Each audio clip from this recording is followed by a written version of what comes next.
hot minute.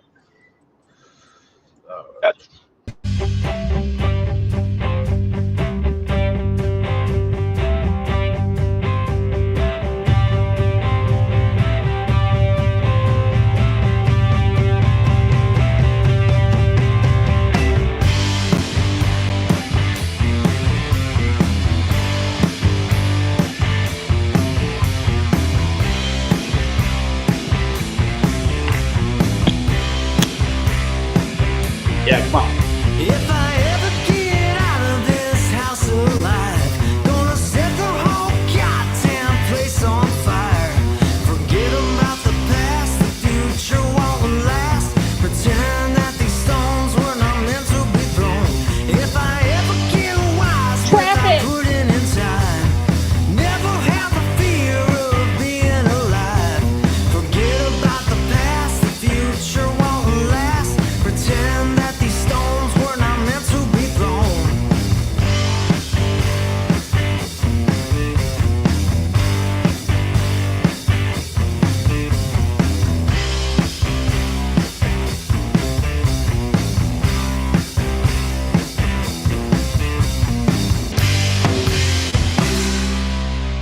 If I ever get out of this house alive, gonna set the whole goddamn place on fire.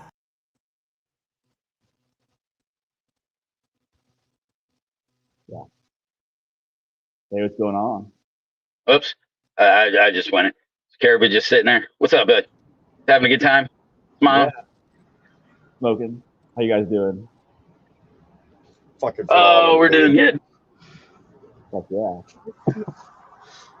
Fluff muted me, so I was going to make him start the show. And I don't have the ability to mute you. Fucking stop that. Someone was saying something about traffic, and I looked down, and all of a sudden I was muted. So Oh, blame it on me. That leaves one person. That's our safety meeting called traffic. Yeah. Yeah. Sorry, I'm late. I got caught in traffic things like. Fucking traffic, you know how that is. Yeah. So that's kind of our call out. Time to beat some traffic.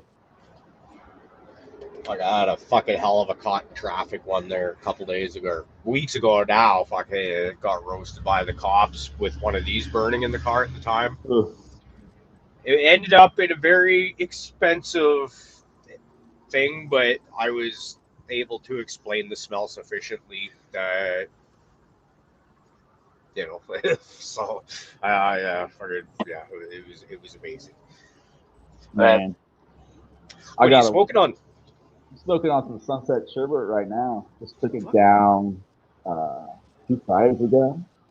So pretty stoked, smoking on a fresh harvest, and got to trim it all up. That's the not so fun part, but it'll be fun to get into it and put it all in jars. And been really looking forward to this run for quite a while. Took down a bunch of lemon limes and Sandia's cream soda. That cream soda is fire. I crossed it with the white, and I made some fun. But it's Gelato 33 across the Cushman. It hits good too. Has really nice chunky Cushman style buds that can handle the humidity here on the island really well. And, it's been warm. It's warm and humid. Mid-90s all last week. And hard to get stuff fucking dry properly when you got them hot, humid temps and shit. You got your whole system working overdrive just to keep up. Yeah, it's one of those like you just get it dry quicker because you got to kind of seize the day before the humidity wrecks you or something, and then work with it from there. Because otherwise, that humidity can just wreck it. But once you get it to a certain point, you can dance with it. And, you play around a little bit, let it ebb and flow a little here or there. Yeah, I mean, sometimes it definitely gets a little too dry too on the island, and you got to wait for it to, have a nice little rainy day before you bin it all up. There you go. Right. You could always throw like some big water leaf in there. That kind of helps moisturize everything pretty good. without causing wet spots and stuff. Yep, we're in the sweet part of the year right now for me, and actually, like temperatures dropped for us too. So yeah, I don't think it could have been any better time for my hang right now. Everything's staying at like right around like 65 degrees, but like 58% humidity for me. I was like bang on right in the spot. I like to dry my shit, so I'm super happy with how it's running. So I got about 6 days of we'll see how the actual how long it takes a full plant. Nice big, those are big chunky plants that I got hanging. They might take a little over that 12-day mark to actually get a proper dry in, but I'm really excited to it's going to be good. They're getting a good dry, they're getting a good cure, they're really getting a good treatment. So I'm excited to see how those things taste. Okay. Do you do full plant hanging, like just cut them out the stalk and hang it? Yep. Yeah, unless it's like a super thick plant, and then I'll basically take the middle out and let it hang itself, and then leave the outside kind of ring to hang for itself. Yeah. But just so nothing, neither of those two plants, when I took them down, were trying to pack on top of itself. Right? It was. I love the structure of them. They just grew out. They grew plenty of room for themselves, but not too wispy or anything, not too long. So I didn't need to do much for the hang. It was basically just chop them, flip them, and let them rock. I even had to get rid of very little fan leaf off of it to get them hung. So, which once again, still preferred. I like to have all of it stuck on the plant while it's hanging. So, yeah. Yeah, I mean, I've been in, that's one nice thing about moving around is I've grown in all different sorts of states. And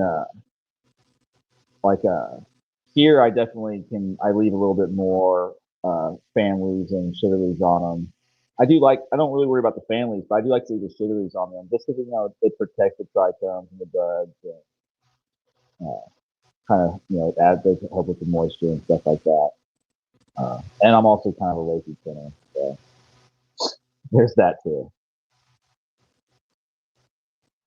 I mean, around here the sugar leaf gets trimmed, but it's on trim day when it gets put in the jar.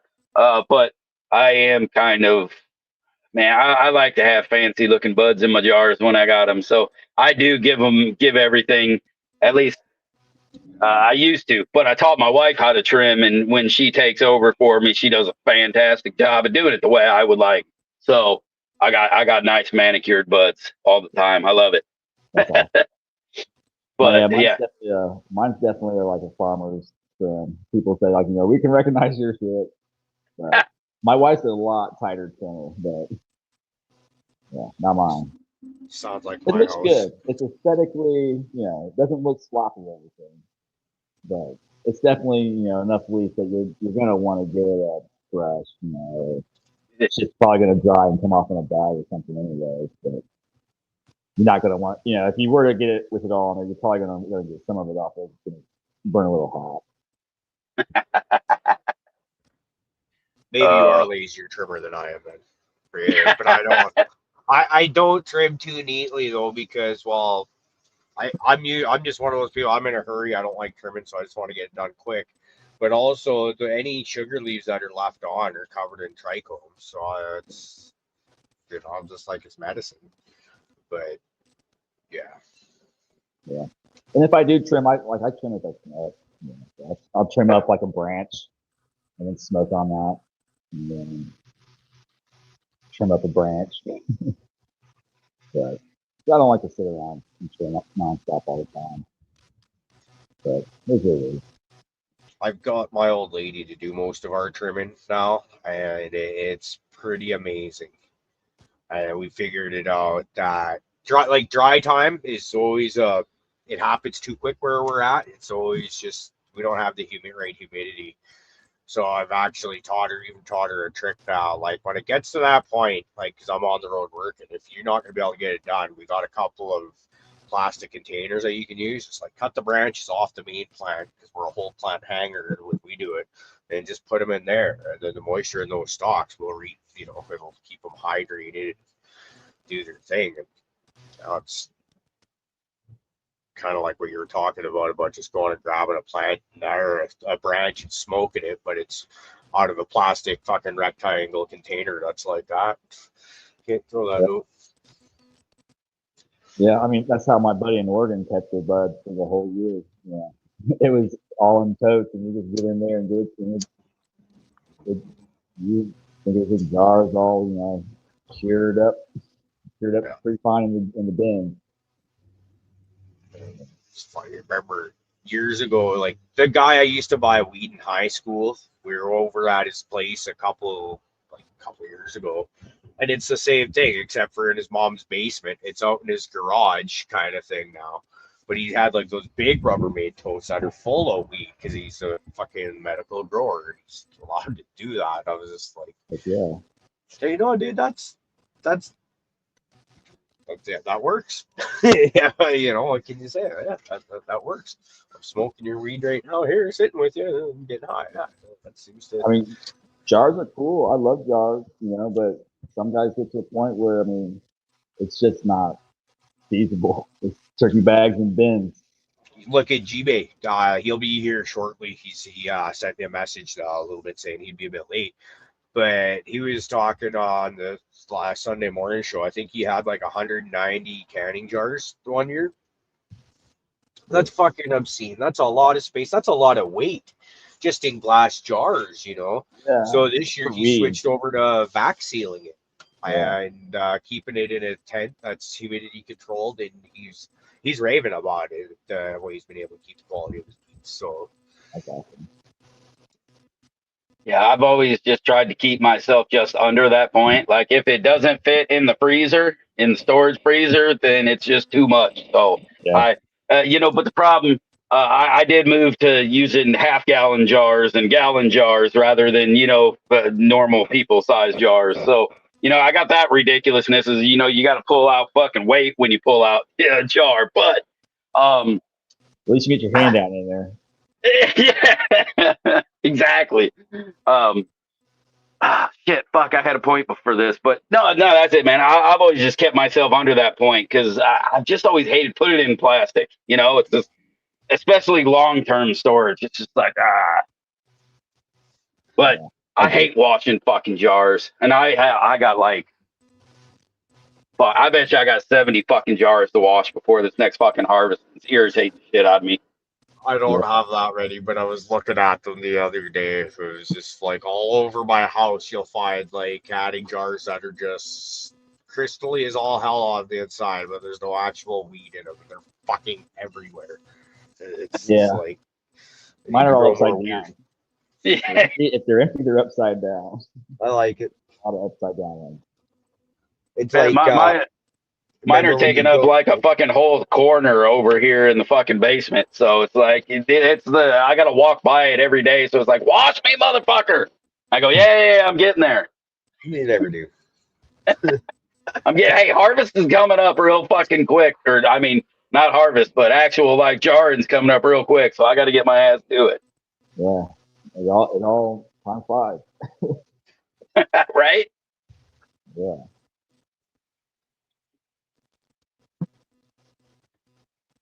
Oh, I put it out. Let's we should rip a dab frog. But the live chat here. I'm here 15 minutes in and I haven't done it yet.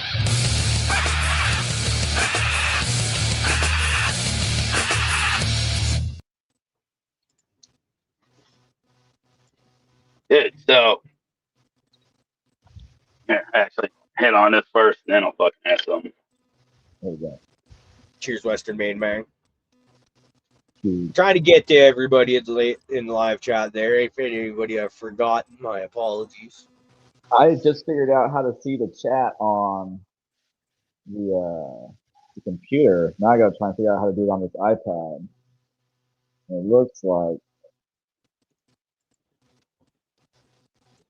What if I slide it like that? Can you read it on your screen now? Like I have to go to like a whole different window. And I can read all the comments, but I can't see it and see the recording at the same time. Kind of lame. I just put it in the bottom corner of the screen on the like very. But Oh, you're on an iPad, so it might be like ridiculously small. I can see it now. Yeah, All right, right on. That helps then. yeah, very cool. So I just pulled down that Blue Thunder bomb, and I had an interesting one in there, dude. So it was like straight fucking. It smells straight hazy. You know when you get that hay, and I wasn't expecting that out of that cross kind of at all.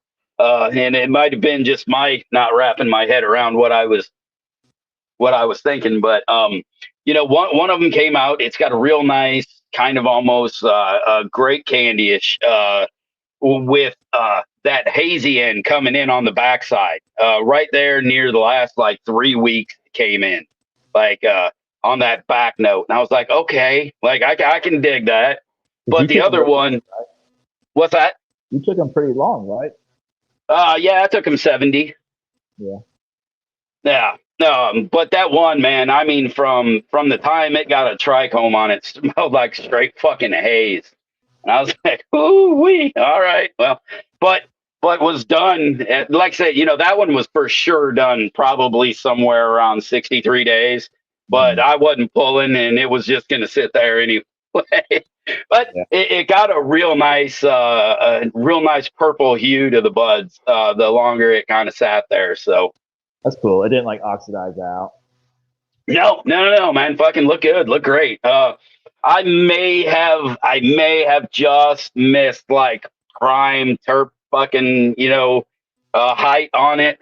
But like I said, I was probably right there at the 63. But the other one, I think I nailed it right on, man.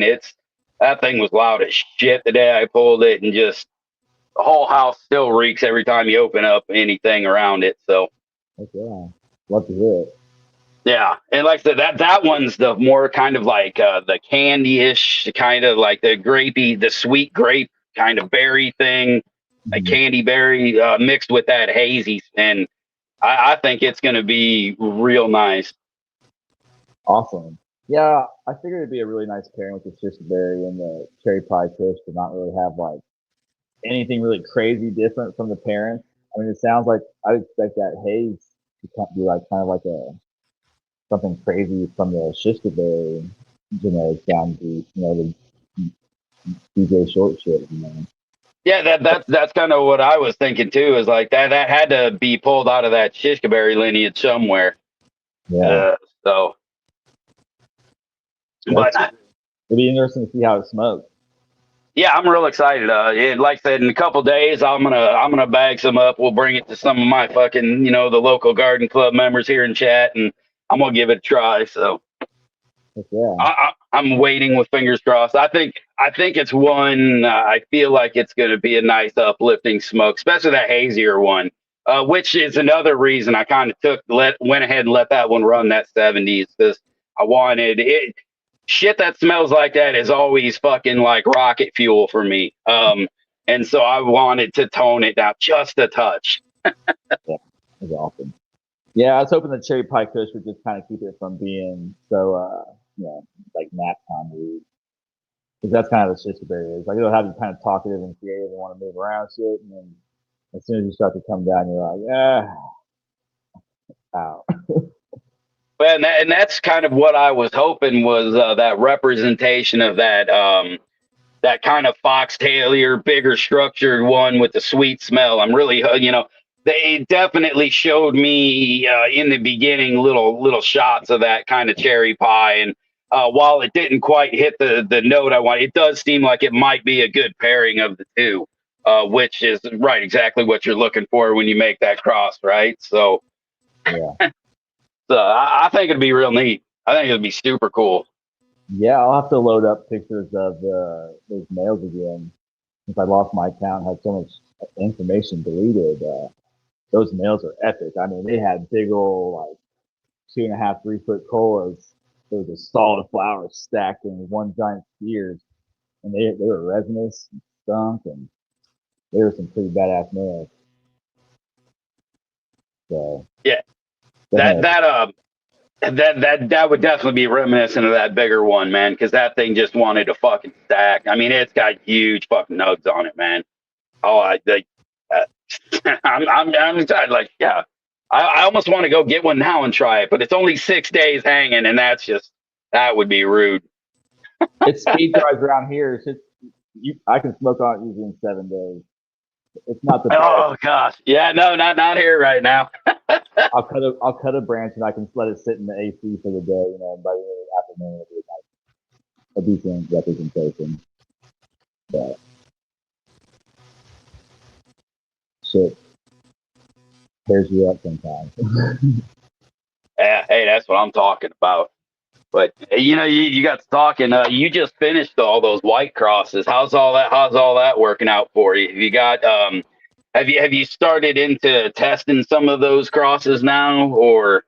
Yeah, I've got a bunch of the white limes, which is one that we're not letting out. That my buddy that did the lemon limes, uh, we're hunting those together, and I'm gonna see if maybe we can like find a really cool people that we might let out.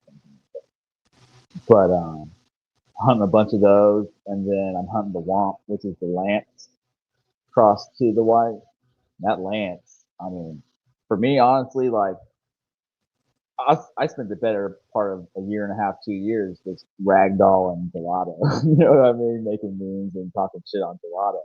And it's really not my thing. It's it's cool, good smoke, but it doesn't really get me that fucked up or anything. But something about the lance, it's got the runts in it, the ridgeline runts, but it's got that green lancing, which is uh, green crack across the white rhino.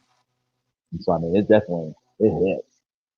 It hashes really, washes really good, and hashes, and it smokes really good.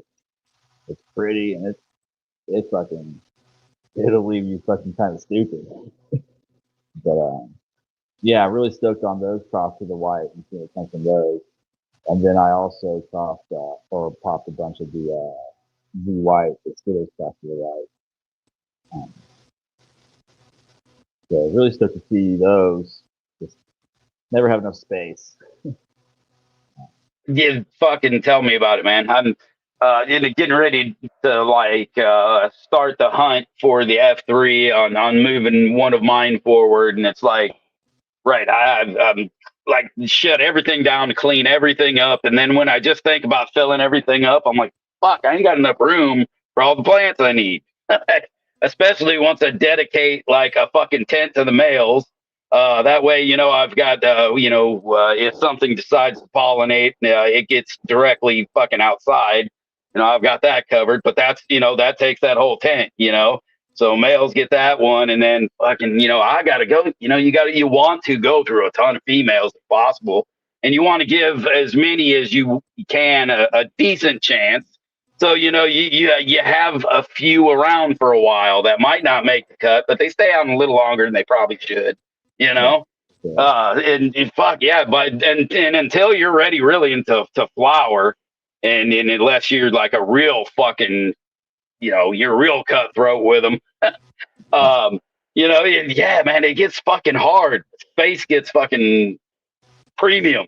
yeah, I got too many moms, and then popping seed gets me in trouble. I mean, I just got my CK back cross project going, uh, moving forward with that. So I'm making the back cross twos finally. So I've been having the females and males for over a year, just hanging out, cloning them and shit, and just hanging them out. And then as soon as they're done, I've got the Zuni OG project ready to rock and roll. Take those to F2 and make a few crosses with them. And that's the Mary OG cross the Gack melon, which is really good smoke and really good stuff. Washes really, really good. Makes a nasty watermelon and like gassy grandpa's dirty stock hash. Good. Nice. But yeah. So really stoked on those. And then like my Napoleon Z that I'm super stoked on that I always like, I was I accidentally like sold all my stock of the seeds, so I couldn't make F2s, and I got a few back from a buddy, and ended up just getting one seed out of them, and it was really slow to effect, so I ended up popping a bunch of OZ Kush. I could rebuild the Skittles OZ Kush that I used to cross to the Grass Valley to originally make the Nep OZ. So I was gonna like rebuild it all, but luckily my one Nepali OZ did turn out to be a male, so I can make F2s with them, and then so that'll be fun. And then I still have the Right. OZ Kush to do something really cool with, I guess. But it's killer smoke. Right. I did, and I shit ever since you started talking about the one with the doing the white by like not by white rhino, but what you said the lance, right, is the Mm-hmm. one that's crossed with it. And I just remember back in the day, one of the few name strains that we ever got was like the white, and then the white rhino, and we got some like New York white, like everything was something fucking white, right? Uh, Yeah. and but like the white rhino was one that specifically stood out way back then, and it was always one that's like, man, like I know you can't really ever represent, or really get back those feelings that we used to get like when we first started smoking, and that was one of the first fucking hitters that just like 2 hits in, you're like, fuck, that early on, and that shit wouldn't hit me like that today, but it would definitely bring back some goddamn memories. I guarantee you that. Maybe it might. I mean, it's there's not a lot of like inbreeding and stuff to it. You know what I mean? It's pretty. I mean, There's it's a lot of possible, land but races thrown to it. I mean, we had a white rhino back in like 2008 ish, I guess, that would just fucking devastate you. I mean, it would have you like if you smoked one too many hits off our little hookah that I would get people ripping.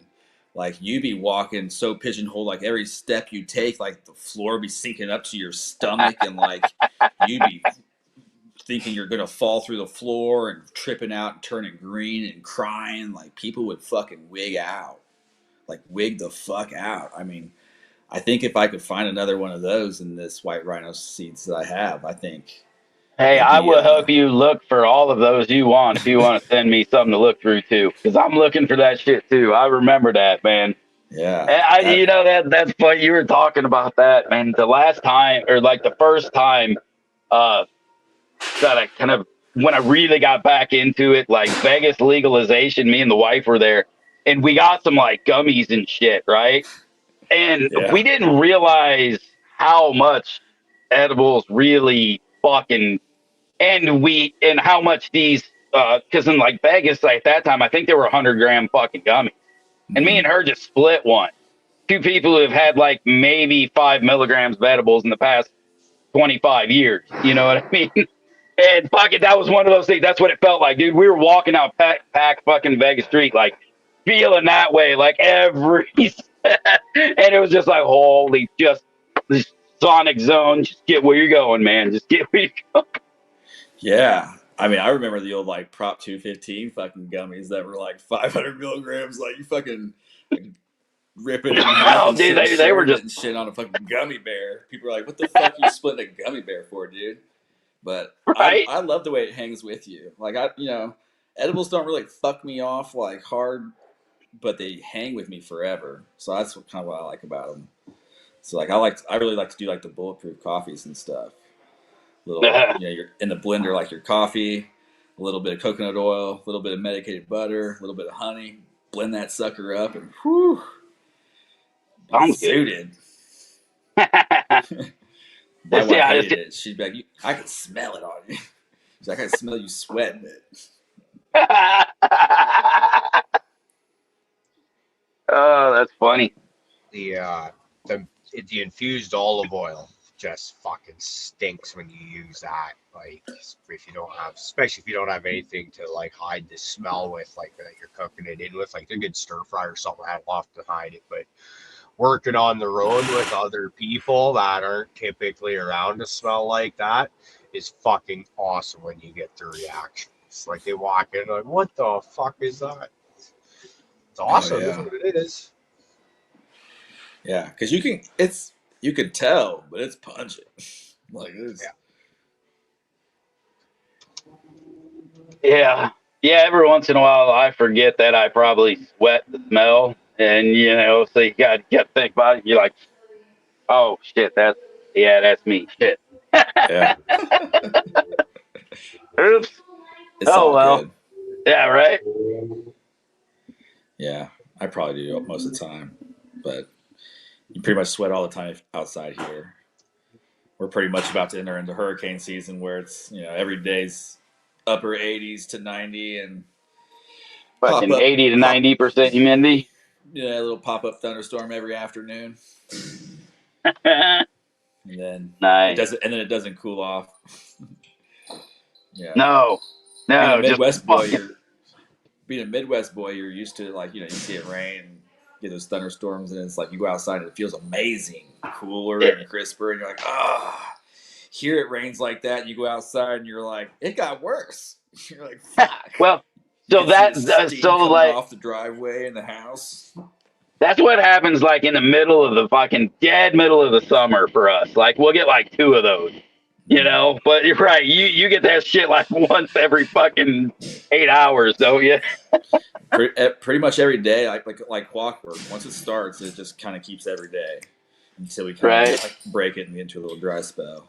But yeah, it's for the most part, it's hurricane season through August, so it kind of gets wet, hot and wet. Yeah. Yeah, so what's the fucking the new stuff we're working on over there? I mean, pretty stoked on getting the TK project going to make the backcross twos. I'll post up the backcross ones and how they turned out, but man, they're just phenomenal.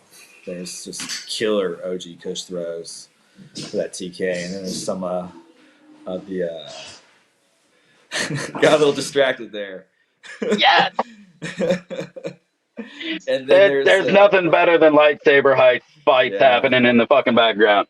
He's learning to spin it and stuff. Nice. Here's a great question right here for local grow guy. He's wondering where he can find your gear. As of right now, for the most part, hit me up direct, and then we can go through conversations, and I'll direct you through email and stuff through there. Because unfortunately, we can't do too much of the transaction on Instagram and stuff like that, or Instagram gets gay because they want to cut. Is that where you want them to hook you or look you up those on IG? Yes, sir. That would be the easiest way. It's the easy way to get a conversation around with people and stuff like that. I'm easy to get a hold of and talk to and stuff like that. So that's definitely the place to hit me up. You can hit me up on the Hooligan Farm Selections there. That's the new page. And then from there, you can see where I have another page that has like the cannabis and stuff like that. I'm for sure keeping one page doesn't have any cannabis on it and stuff like that. That way I don't lose all my followers and people, and then also like the stuff that I do with my farm and stuff like that. So. All right. Well, if anybody else is looking to get your gear, I've already posted the link to get to your IG in the description below.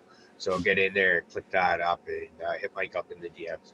So it's Awesome. great to talk to you. As you can Appreciate see, it. we've had you on this got to be getting close about half a dozen times now we've had you on. Yeah, I think it's for sure maybe the 4th or 5th time. I think for sure. We're getting up there. We're getting up there for sure. Yeah. It's fun. I love getting on with you guys, man. It's a blast. You make me stay up a little later than I'm normally used to, but Dude, I feel bad for everybody. Hell getting old, man. Man, because like when we finish up, it's like just about the time that we're starting for all you guys on the East Coast, like out here on the Pacific, right? So like and normally I'm in bed by about 9 o'clock, like I'm like struggling to stay awake. Whereas you got guys like G-Bay and all them that are like they're starting at 9 and going until like 11, and I'm just like I couldn't do it. Yeah. Couldn't do Here's it. my 5. I try and snag a nap if I can on these days. To be real honest. I love that. Yeah, they're nice. They're real So, nice. so what got you into like the fucking back cross of the TK? You just got like the TK, just one that specifically is a nice one for you. Yeah, I just always liked the TK a lot, and I still like to grow it on its own. But some of those old OGs can be kind of finicky, and, Right. It's so I made the outcross with the Sky Color Double Kush and called that Tricolor Kush. And they're pretty much uh, like TK meets motor oil, but with the TK backcross, they're way more TK leaning, but they wash really well, which is nice because you know most OGs don't really do too well, and if they do, they're really greasy, and sometimes you lose that kind of OG edge.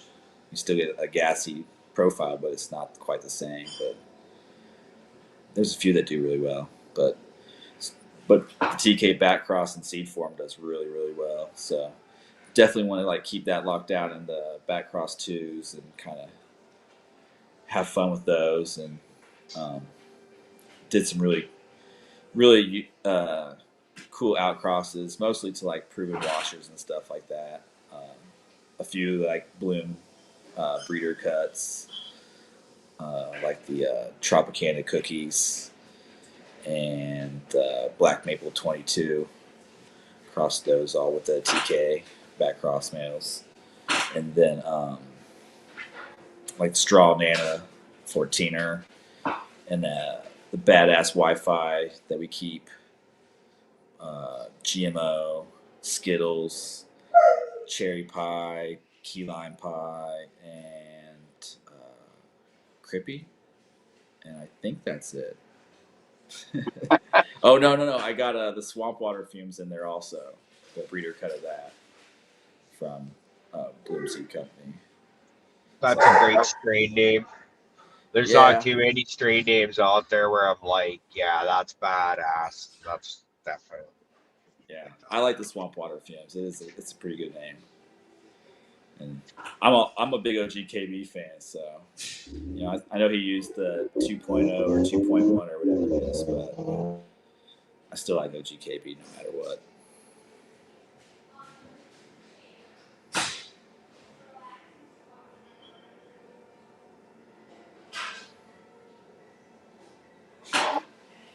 You know, yeah, that's it, man. Fucking that TK. It's always been a good one. That one always hits well. It's always got that wicked, just OG rolling through it, like, um, and everything that I've had, like, not too far crossed out of it, Mm-hmm. has just been phenomenal. It seems like a little work to it goes a long way to help it out, but too much work to it really just kind of lands it real significantly in the mid category. Yeah, I mean I like all the stuff from that area. I mean it's the white, aka triangle, like it's all fire and you know and Wi-Fi is fire OG across to the white, which is I mean it's some light you up and put you out smoke like guaranteed. You smoke something all day, and if I want to get fucked up, need something to cut through it, it's the Wi-Fi for sure. I So always remember that was one when it was a big thing out in Cali. I was always real jealous I could never get a hold of any out here in fucking good old shithole Illinois. But yeah, yeah, that was one, and finding it was questionable at the time. You know what I mean? It's like everybody fucking had that cut. Oh, yeah. really? Well, and then there was a few. There was a bunch of different Wi-Fi cuts there for a while. So, Yeah. and people like different ones. I have one they call like the Dino. It's a specific person that found them, and it's a really nice cut. It washes really well. It just dumps 6-star melt. Um, but I also keep the number 3, which is Chrome's personal selection, uh, and it's fire. It's some really potent smoke too. Um, so, I mean, I would think anything that got held from that shit would be pretty fire. You're right. But they're not all like the best performing OGs as far as like the biggest, heaviest yields and stuff like that. But it's definitely some I'm potent lights you up smoke. I feel like if you get into the point where you really want that real OG, unfortunately you're gonna have that experience.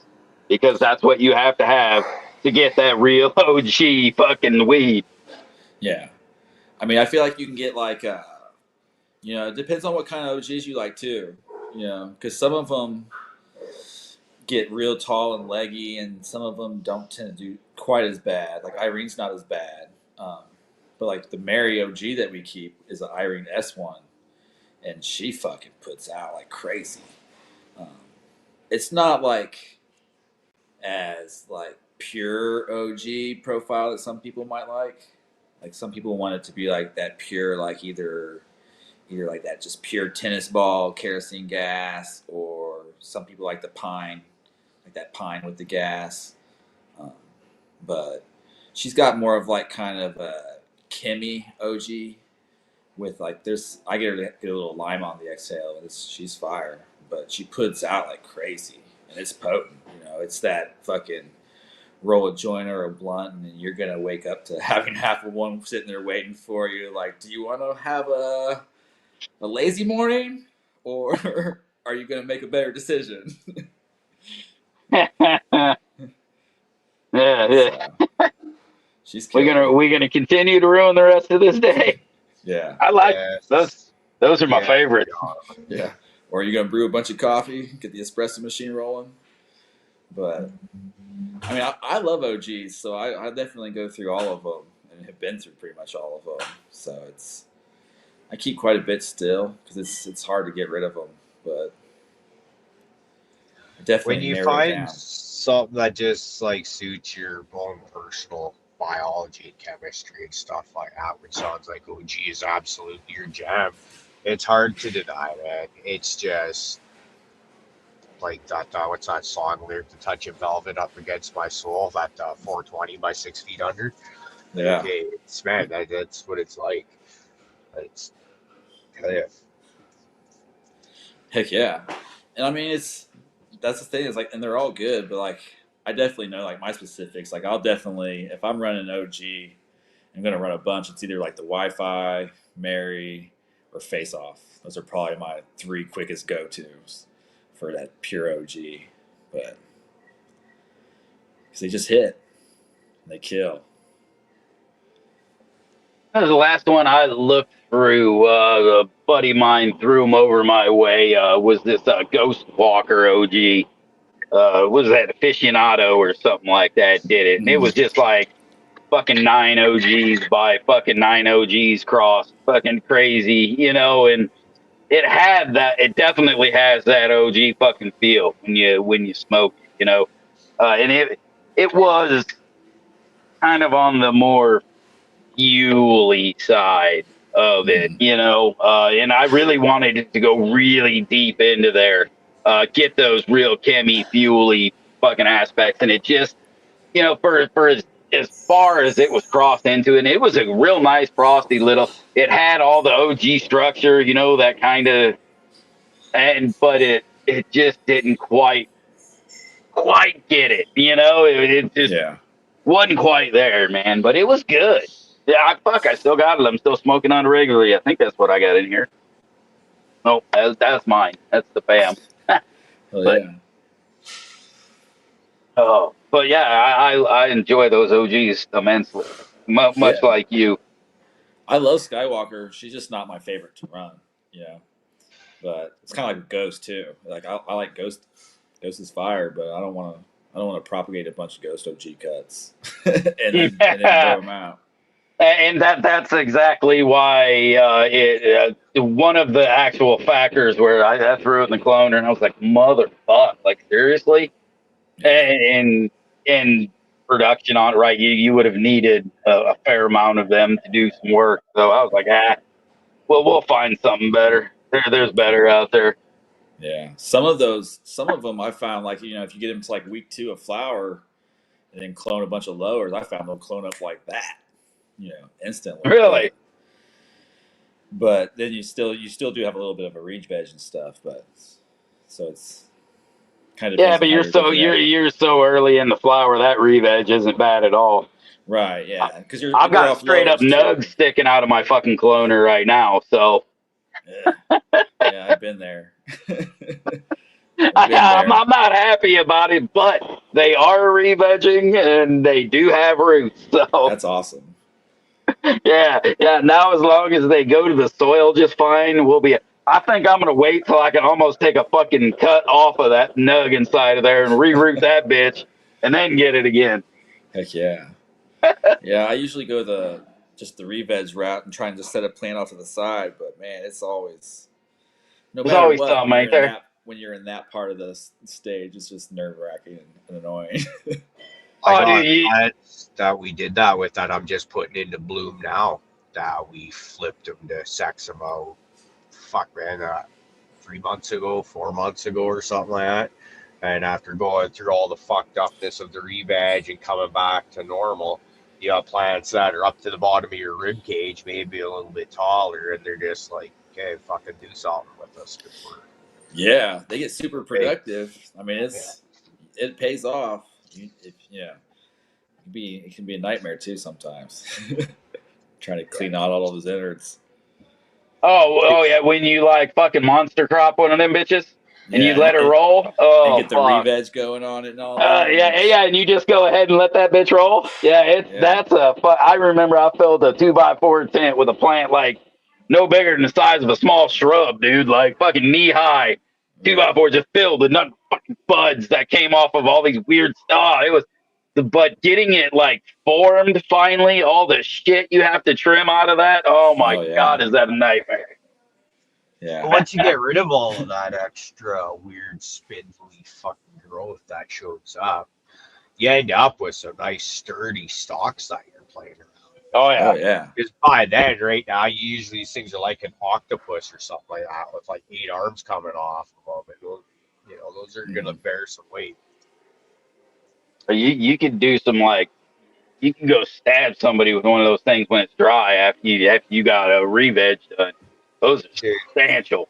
oh yeah, bow and arrow. Like anybody into archery, start It's like a making. trident, dude. right. Actually, Oh, I dried out one of my outdoor stems from last year. I got it drying out the thing. I'm gonna see if I can turn it on the lathe. Oh yeah. See if I can make that'd be something out of it. We can use that'd the be mammoth interesting. sunflower stalks. That'd be cool. Yeah, real 10-footers.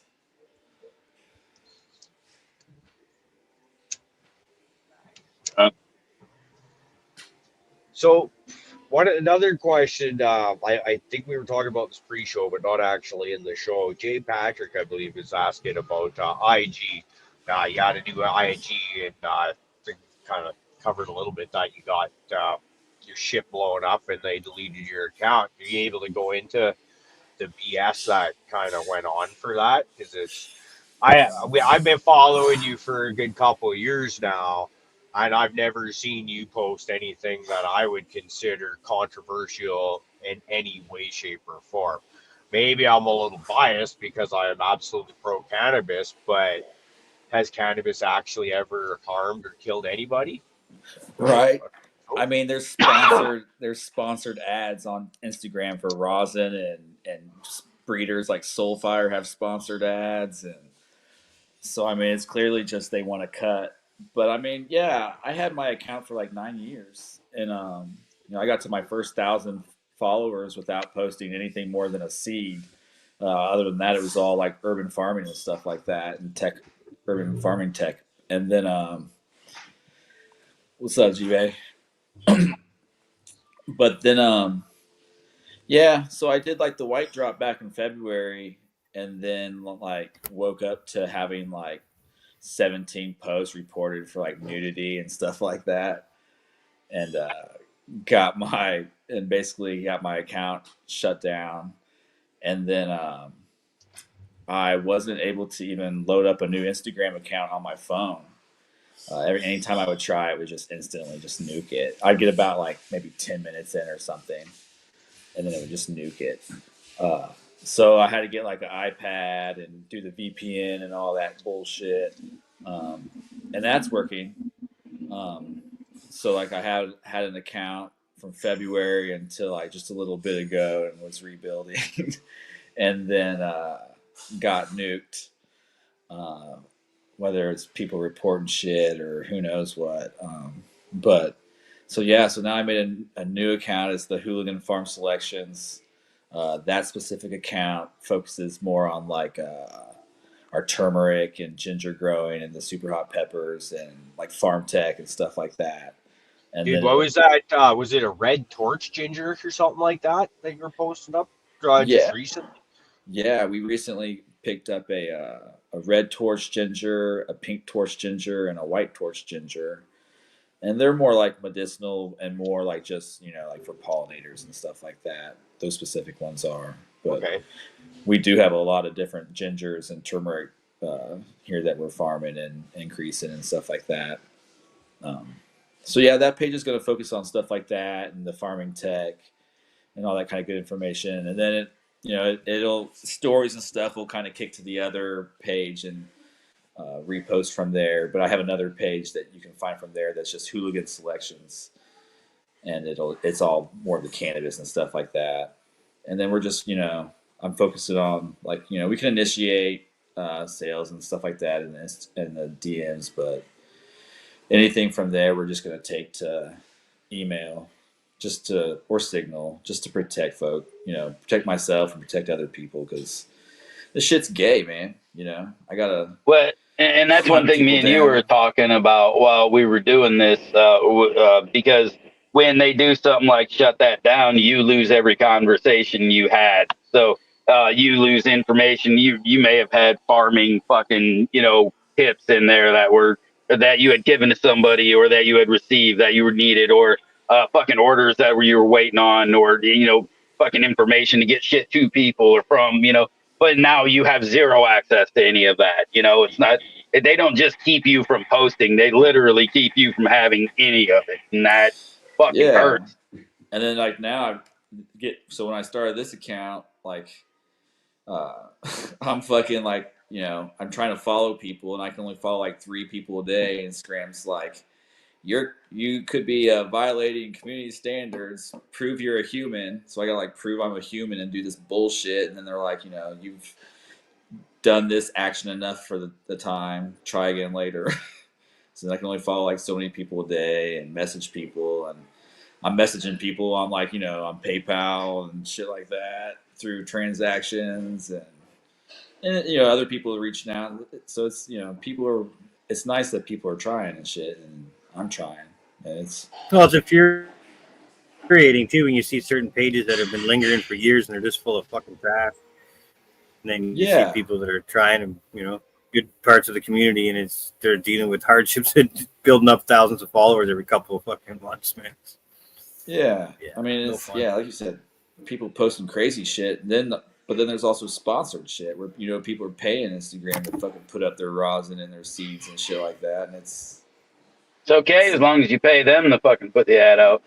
yeah, just gotta pay to play. I That's want the right. cut. I want half, Eddie.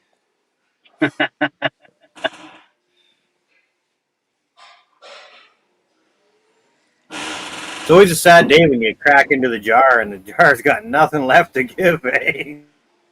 It's scraped clean. Yeah, scraped it out. Yeah. There's a couple days Right, that's ago, fine. I thought the old lady was playing a mean trick on me. I come home and she's like, our dab station is at the desk in the bedroom. And she's like, oh, do you want me to move so you can do a dab? And I'm just like, yes, please. Like a little kid on Christmas morning. And I sit down and there's like 4 or 5 dab jars there, but they're all fucking empty. I don't know. I was like, what the fuck is going on? Like, this is not fair that there's like one that is just like slightly a little farther away like 4 or 5 inches away from the rest of them. And it had a little bit enough for a nice fat dab in there. It was like, okay, that's better. It's like, you would do that to me too. Yeah, can't leave you dry. That ain't right. No. No. Not at all. Yeah, I don't have to worry about that. My wife doesn't load bowls or roll anything or anything. I load all her bowls and light them for her and everything, bro. So she's a little pot princess. But so Mine's recently upgraded to her own dab rigs and stuff like that, which I'm just excited about. Fuck, I need to figure that out. I want to be a pop princess.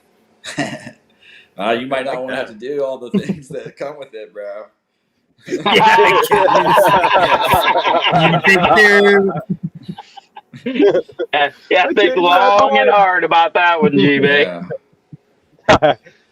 Here comes the lads. Gee. Yeah, I'm good. I'll make my own. I think I got this. I think so. I'll stay loading my own balls. Well, yeah, I'm good actually. Actually, I'm gonna give up on it. GB, Yeah. why did I come here to say this? Holy fuck! Mine recently did start dabbing though. She wouldn't dab for the longest time. I think it's because like, when she first tried it, it was back when it was like red means go. Yep. So like she didn't really care for the whole like having to like remind yourself how to manually breathe and not die and shit like that. So she refused to forever, and then finally I got her like doing little like dab toppers on the fucking bowls and shit, and then I have Cold starts, man. For beginners, cold starts are fucking That's beautiful. how my old Yeah. lady does it right there. She cold starts every one of them, I'm pretty sure. We'll have to post them up again, but I get the hash pistons. They're really fucking nice, but they're made What is by that? the guy went by Hash Piston, and there was like he had several accounts, but it's like Hash Crew and stuff like that on Instagram. I'll post them up, but it's they're like clear glass, and it's the like 3 holes and stuff, and you have the glass rod that you heat up and you can stick it in there. And man, I mean, Yeah. you don't get like they're not about getting like the biggest fucking rips, but they're so tasty and they're clean. Like it's pretty hard to fuck your lungs off. You can just go and go. I mean, you can do a pretty good size rip, but it's not gonna like, if you want to cough, it's not gonna really come from that. But you get the tastiest hits ever. Yeah. I like taste. Yeah. I like And then like taste. they sell. Like last night, I was this banger right here. It's really thin. It doesn't have like a thicker base to it. It's kind of universal thickness all the way around, right? So it doesn't retain any heat. So I'm learning to try to figure out where the range is, how long I torch it, blah blah blah, all this different shit. Sometimes I get it to the point where it doesn't really give me that big of a hit. Last night was not that case. I must have hit it in the perfect range. Got this bowl exactly. It was chewing fucking smoke everywhere. I'm just like, holy fuck, man! God, I woke up this morning. I didn't even know what had happened last night. I just slept. Ripped it. One of those ones. We were Yeah, talking man. about that So, a week or here's the two little, ago where I I was tiny little thing. I was having that same issue as you there, GB, a week or two ago, and then we just over the weekend I got the old lady and I knew bangers, and they're the ones with the white bottoms on them. And now you can't tell how hot the fucking thing is.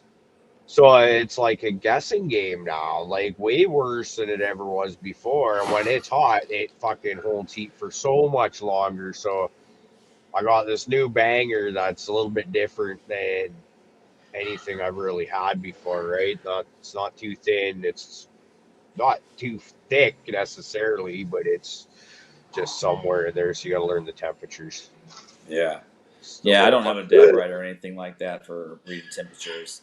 The nice thing for the hash piston is he sells a kit that I got that like if you get a Ryobi soldering iron, you can fab it up and put the glass rod on there, and then you can control the temp. You can set it from 0 to like 900 degrees, and as long as you're not roasting through, you can get it holds temp pretty well, and you can probably get a good solid like 4 to 10 dabs with it. It's pretty nice, so you don't have to torch or anything. I like the sounds of that. I remember when I was in high school, my dad had a wood burning iron, and I figured out that you can unscrew the copper core or whatever kind of metal it was. Then you can pack weed or hash or whatever the fuck you want into that bowl. Kind of stuffed it in a jar and rigged some weird shit up to turn it into a bong, and holy fuck, that thing was just completely insane because within a couple seconds that thing's red hot, like right now. Yeah. So it was, that was one of my better things I did in high school. Yeah, I figured out how to make gravity bongs, and then I was a menace. Yeah. Once I figured that out, it was all bad. I destroyed I killed every fish in a 100-gallon tank. Right. Then it was just a matter of how big and how stupid can I make this thing. Yeah. Oh, mean- bro, I remember we were like, yeah, culligan fucking jugs and fucking bathtubs and shit. Like, just getting ridiculous. Oh yeah. And then they found like As a Canadian kid who traveled a lot by canoe on vacations and shit like that, going out into the wilderness, you have an unlimited bucket right there. We used to call them buckets. yeah. Take a bucket filled with water, cut the bottom full. But yeah, I have one in my canoe all the time, man. You just fucking over the side of the boat. Fucking roof. Fuck yeah. And then we Water found at the head shop one of those little rigs where you could like accordion the hit into your fucking lungs. You're like, Oh, the power toke. kill yourself. Isn't that what it was called? I don't even know what it was called. That's But- cool. Remember, like back in like high school and like, when we were first starting to smoke, and like all the different ways you could think of to different places to smoke weed and shit like that. Wasn't that like the greatest time? Oh yeah, it was the blast. And we found the best little head shop, man. I mean, we would go up. We went there like at the age of like 15, 16 and shit. And he let us in there and sell bongs and shit to us. Real cool dude. Fucking we went out of town for one of my buddies' hockey trips, and this dude gave us a number to one of his friends in Michigan from Kansas to hit him up to get weed, and we're fucking like 16-year-old minors. I'm like, bro, we should have got trafficked, bro, man. We're lucky, like everything worked out. Pretty sus nowadays, but Yeah. yeah. It was really cool though to like be able to go to the head shop and stuff back then as a kid. Because other than that, like in Kansas, there was nothing really cool going on. Like we had some cool pipes to smoke Reggie out of. Man, like I know there's head shops and shit now like everywhere, but like I don't think anyone realized how cool old head shops used to be, man. When you had to like know where this motherfucker was, like when they were some back alley shit, and then you fucking opened it up and all you smell was fucking Nag Champa and fucking, old weed, hash, and fucking pipes. Oh, I fucking love an old head shop, man. But Yeah. man, it just How much ain't for never that gonna. bong? You mean that tobacco pipe? Yeah, you mean that tobacco pipe, son? I don't know what you're talking about, bong. Anything You in know what Kansas the would get fuck? shut down if it had a carburetor hole. I was laughing my ass off just the other day. I fucking was reading something. It was on a piece of glass, and it said this fucking product is not for tobacco use. And I was like, holy shit, that's fucking awesome. Yeah, I got kicked out of a seventh heaven. I was like, look at that bong. And they're like, you gotta leave. And I was like, and they're like, it's a water pipe. I'm like, oh, you guys are gay. But you learn. I mean, I'd never seen. Well, shit we like had that. it's a dispensary chain now, Friendly Stranger, but it used to be a head shop in downtown Toronto on Queen Street back in the day. I don't know how the affiliation became with that one storefront and the whole chain of dispensaries, but it was pretty popular because I remember going there, like, get down to the city on a high school field trip to like go watch a theatrical play or whatever the fuck we were down there doing. I was headed straight to Queen Street. I'm going to Friendly Stranger, going to get my Royal Blunt papers. Yeah, because we couldn't get those anywhere else. You couldn't buy glass when I was in the early 90s when I was just starting to smoke. And if you had a bong, you probably paid $200+ for it. And, got it from some either shady it was probably a graphic down on Queen Street. Oh, the one with the clowns on them? Yeah, baby. We had Those graphics bongs were the best. Fluorescent orange acrylic tubes. Like, I think I was like Fuck, down they're so here, fun. like probably 16, 17 before I had an actual pipe that I didn't have to make myself because never had any money because I just was that kind of fucking household where there just wasn't much to go around. And if there was money, it was going to go on weed, not a pipe. So Yeah. yeah, it's like, so you just figure your shit out, right?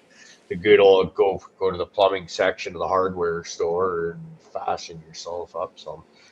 I honestly probably the number one thing I smoked out of as a kid was probably fucking toilet paper roll steamrollers. That or a paper towel roll. I love steamrollers, man. Just All steamrollers would just fucking smack the shit out of you. A small little steamroller would just fucking rock a dude. we That's had a actually 2-foot some. bong that we broke accidentally too. The first day we had it, we broke it, and so we turned it into a giant steamroller. And I would carry that around in my fucking I don't remember what the brand. I think it was like Foursquare. Is an old snowboard jacket, but I could fit the whole thing in a pocket in there. And I just roll around with a giant steamroller in my fucking pocket. Dude, that would have been handy fucking back in the day to go to the shows.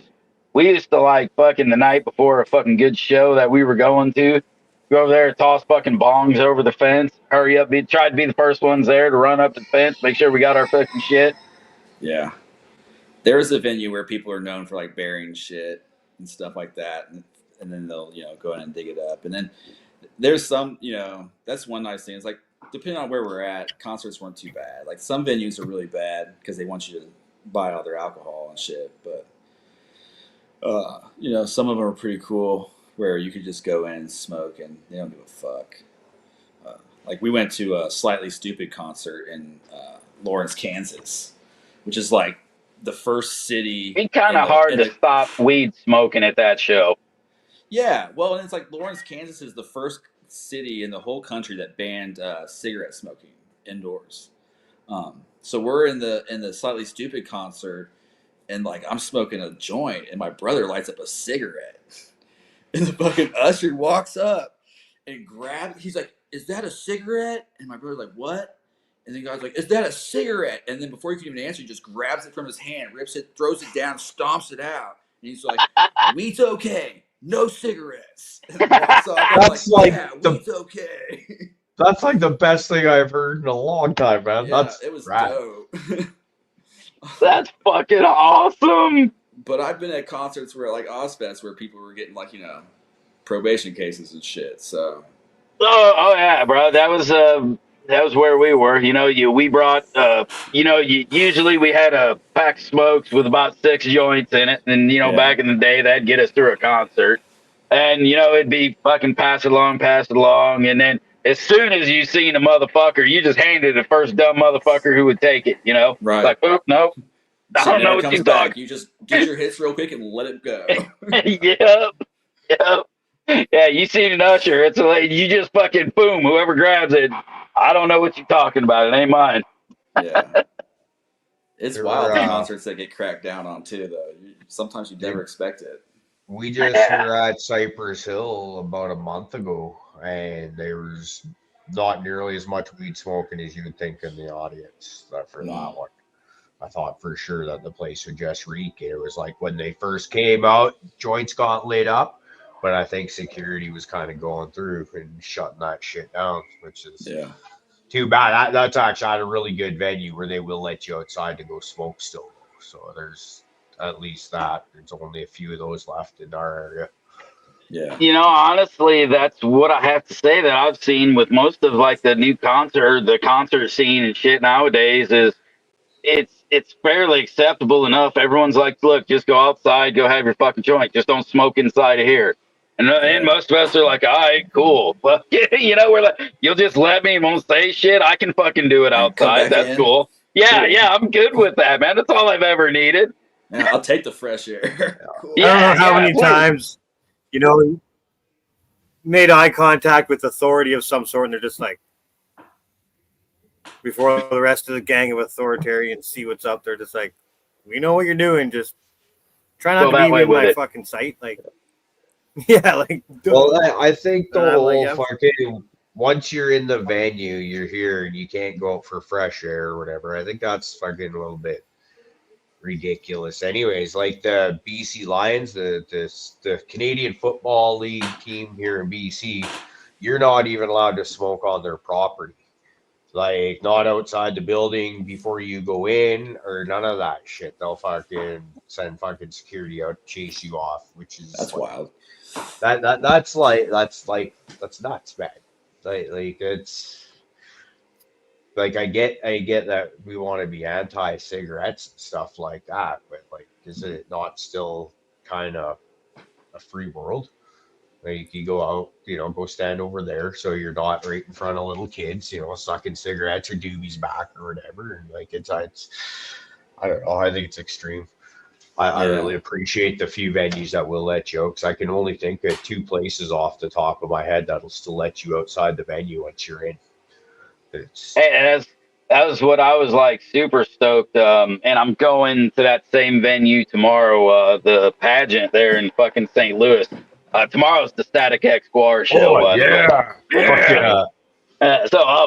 But last time I was there, I mean, literally, I'm the first person in line standing there with my buddy, and fucking, I had to walk fucking, a block in St. Louis. So I'm like, fuck this, I'm smoking a joint, right? Yeah. And I'm sitting in line right in front of the motherfuckers who run the place, and all the people behind, no one gave a shit. They're just like, oh man, except for the two people I'm standing with, because they're drinkers and they don't get the whole fucking weed thing. And so to me, it was awesome. They're like, dude, you be, and I'm like, yeah, no one cares. I'm just, I was like, they think of it like a cigarette, and Yeah. they're like, yeah, they're like, what? The one that gets me is I remember my old lady and my parents. We went to a concert at the Commodore in Vancouver, and I'm doing my last minute joints before I go in, because I know once I'm in, that's it, and what it is. And then there's some guy that was like, there's a group of four people, two couples that was right in front of us, and the guy's smoking a cigarette and fucking like sits there and looks at me and tells me that my joint's making him feel sick and can I go somewhere else? And I'm like, fuck right off. Like but well, I wasn't allowed to say it though. I know I probably could, but I I don't want to get in a fight with my parents as we're trying to get into a concert kind of thing, right? So it's like, how do you politely say, well, you got that cigarette in your hand that actually does make me feel kind of queasy as well. So like, sit and spin. Right. It's They just cancel like, each other out, then, eh? yeah, man. It's to me, it's like, and if I try to be polite and I'll go stand off a couple feet or whatever, because I get it. It's not for everybody, and I'm overly open with it, but I don't try and necessarily fucking rub your nose in it either. And like when it's, yeah, you got the person that's basically doing the same fucking thing you are. So we should Yeah. do it that. I've been to a couple Cottonmouth King concerts where they, shut your shit down and snatch your shit all real quick. Really, that's Yeah. another show where you would think that would be a lot of weed getting passed around. It's like the venues for sure, where you think they'd be cool, but it's just small venues. They just want you to come in there and just fucking buy their booze and shit, and that's it. The coolest concerts, like the Slightly Stupid one, was pretty surprising. But that venue in general, pretty sure it's Liberty Memorial in Lawrence. But it's just a pretty badass little venue. Um, but like Ozfests out at Sandstone in Kansas City, like always had buddies getting fucking cases for fucking having weed and getting picked up and getting put on diversion and probation and shit, which is pretty cool. Saw Static X back in 1999 there. Okay. But like saw 311 at City Market with what was the name of that band? The Good, the Bad, and the Skinny, or something like that. Two Skinny J's. But and you could smoke non fucking stop. Non fucking stop, Yeah. and no one gave a fuck. And it's just so it's hard. It's like I definitely think it has a lot to do with the venues trying to sell their alcohol and stuff, and then the places. I know, like with people trying to get the concerts and stuff, like they do get sponsors, and they're like, we're going to get this many sales, and they expect to get this much sales, and I know they're trying to push it, but it's like, fuck, man. I mean, maybe I might buy a fucking beer if I could rip my fucking joint, but if I just got to sit here, I'm not going to pound 4 beers that are $10 each. Fuck off. Yeah. Yeah, just- it's the prices of drinks these days. I'm seeing like $12 in some places. Like I don't drink, so it doesn't bother me. But it's you kind of feel for your buddy that's does, right? It's like holy shit. But if you're You willing know, to I was out pay, for dinner tonight, and I don't drink at all either. But it was like if I would have had say 3 or 4 brought to the table, it would have added fucking another $40 to the fucking bill. Water's free. Weird Al Yankovic, I could smoke a lot of weed at. That was cool. that'd be a great show. Weird Al. I want to see a Weird Al show. I bet that's a good fucking time right there. Weird Al, that was like I want to Isn't he say dead now? No, I don't think Weird Al's I dead. don't think so. I don't think so. I think they just made a He's fucking still doing Netflix stuff. documentary about him. He's doing nonstop stuff, man. He's got some hilarious, like, you know, stuff that just constantly Dude's comes always out. writing fucking goofy shit. My boy has me pull him up on Spotify sometimes, and we'll just rock out. But I went and saw him probably like in like '98 or '99, and it was at Starlight. It's by the zoo in Kansas City, and it was dope. Like, I mean, that dude puts on a show. I've seen a fucking shit ton of people, and I'll definitely still put Weird rocking. Al like in the top 3 or 5 concerts of all time. Like, he fucking rocks. Fucking Amish I- paradise. Costumes, the I'm fat, all the Jedi shit that he did. Like, he was changing costumes to show. Plus, we had like a fucking 2-hour delay for thunderstorms. And finally, it was like the rain was over, and there was still lightning constantly in the sky, but there was no rain. So it was just a badass fucking night. It was a cool concert, though. I mean, he puts on a show. I mean, I have this theory when it comes to live music that like cheesy rules. Like the cheesier the better, because that's the shit that's fun to sing along with, and like everybody knows it. And it just kind of Limp Bizkit's Like, trash live. Hey, you know who's fucking rocks live? Fucking Vanilla Ice. I bet. Fucking fucking bet, straight dude. rock live, dude. Do. Yo, stop. Collaborate. he's been through my That's area fucking killer, twice dude. in the I had last actually few that tape. years. But never been able to make it happen because I would jump on a Vanilla Ice show in a heartbeat. You know who we're thinking about going to see? Aqua. That would Let's be get her the.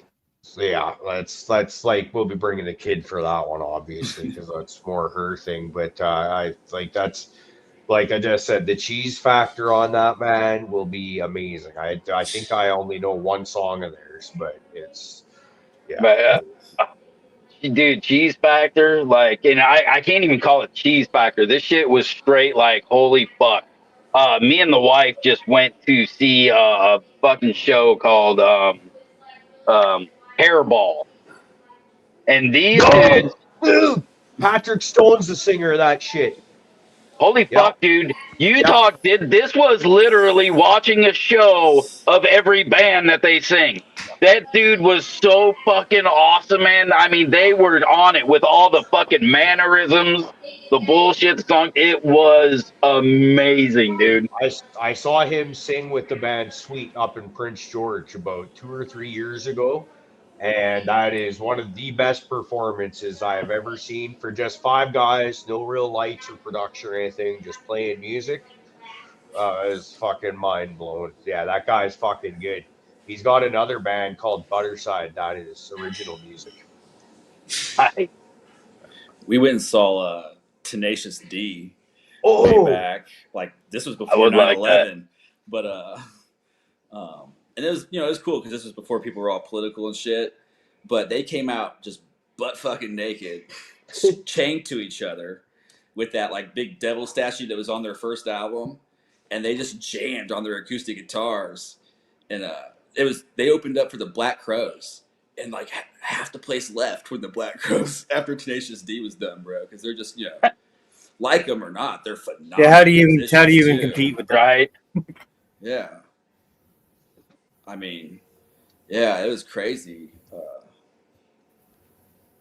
Yeah, and it's fun. Another fun band was we went and saw Agnostic Front, Straight Faced, and the Bloodhound Gang. They're a fun show. I don't know if you remember the Bloodhound Gang. oh yeah. Yeah, I'd go Oh see yeah. them if they were near. That'd be a fun one for sure. That was one of those, like, when Ozfest first hit, I did every Ozfest for like the first 12 years. Like I was a steady. That was a show that was guaranteed in my book. And you always saw something amazing at every fucking Ozfest that you went.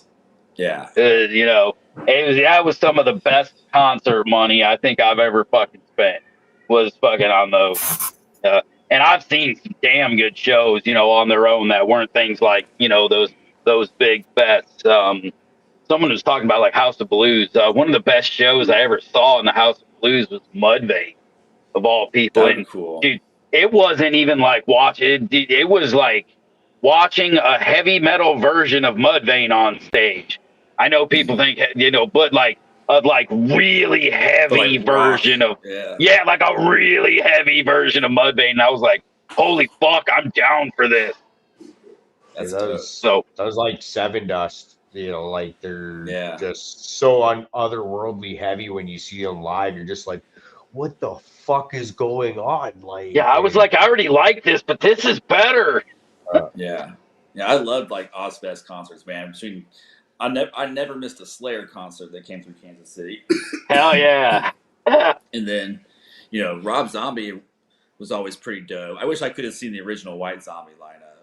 That's one band that I wish just never gonna happen, but it would have been super cool. He only plays pretty much White Zombie music, it seems, but it still would be cool to see the original band.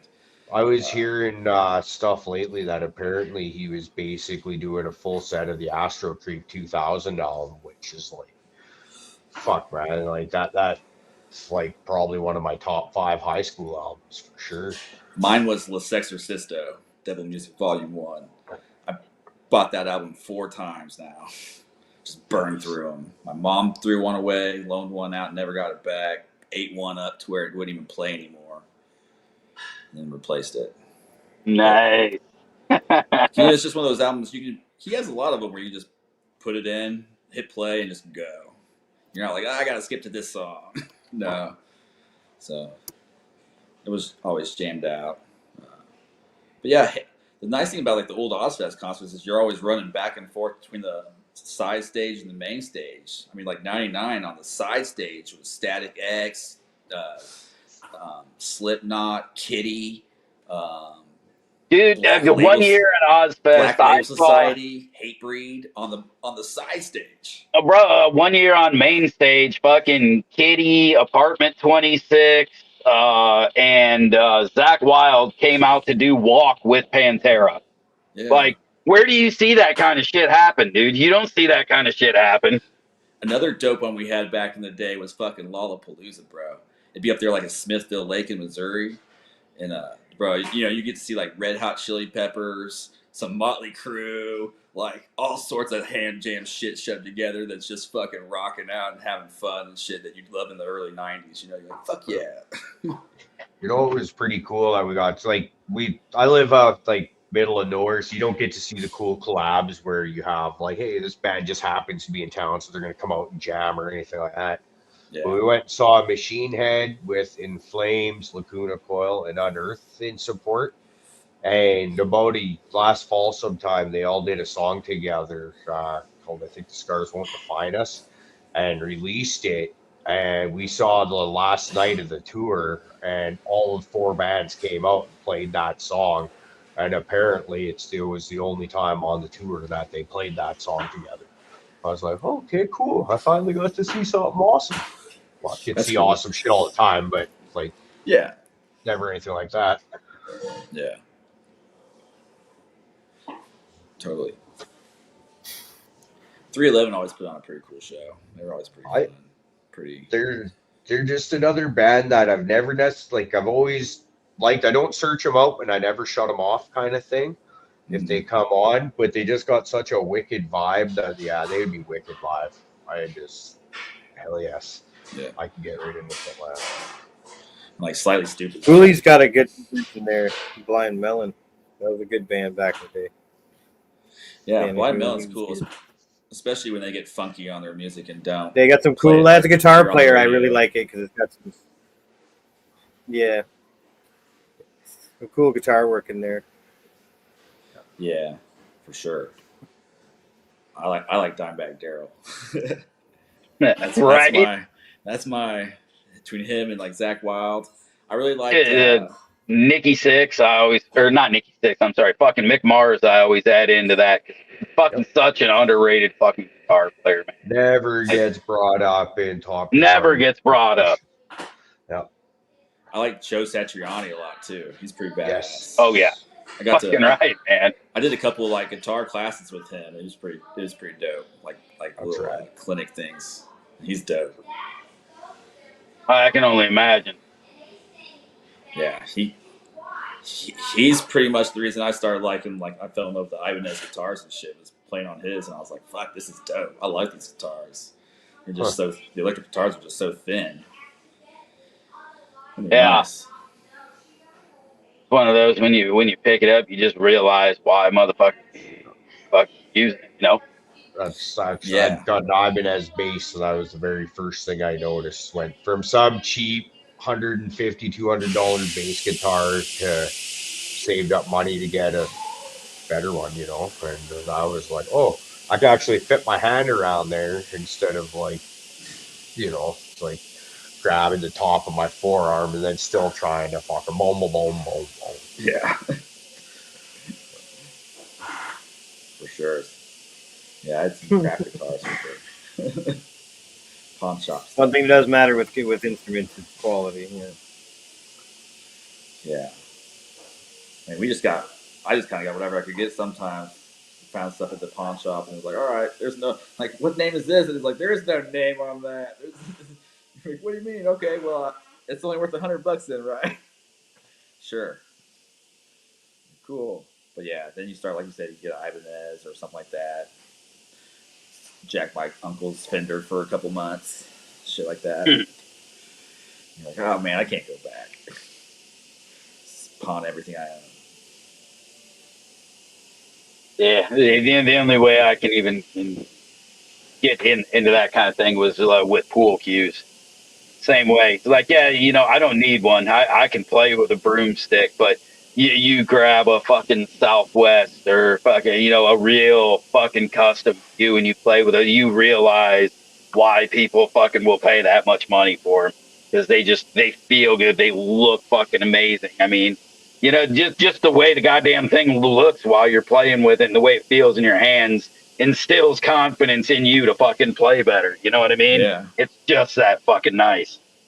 Plus, you don't have to waste fucking 15 minutes every time you go to the fucking pool hall trying to find a fucking cue that's not fucked off. Ah, man, once you've played enough, you don't give a shit. You just grab one, you figure out where the goddamn kick is, and you just adjust to it. You don't waste the time looking. Yep, exactly. Yeah. See, I'm one of those idiots that would go buy a brand new pool cue, expect to chest out. I'm going to be a better pool player now. First thing I'd do is probably jump the fucking cue ball right off the table. Shit. Anyone want a $500 cue? I'd be like, hey man, I launched a cue ball. Just keep running out the door. Hey, bro, I launched a cue ball right through the fucking window right next to the guy who was like the club owner's the club owner was standing there playing me at the end of the table. Launched cue ball right by his head through the fucking back window. I was just like, oops. You charge too much for your drinks. I was just like, oh. I think I lost that night. Yeah. That would have been a rough start. Oh shit. Rolling Smoke's gonna go see Billy Strings. He's playing at the Commodore 2 nights in a row in August, and as near as I can tell, tickets were both sold out.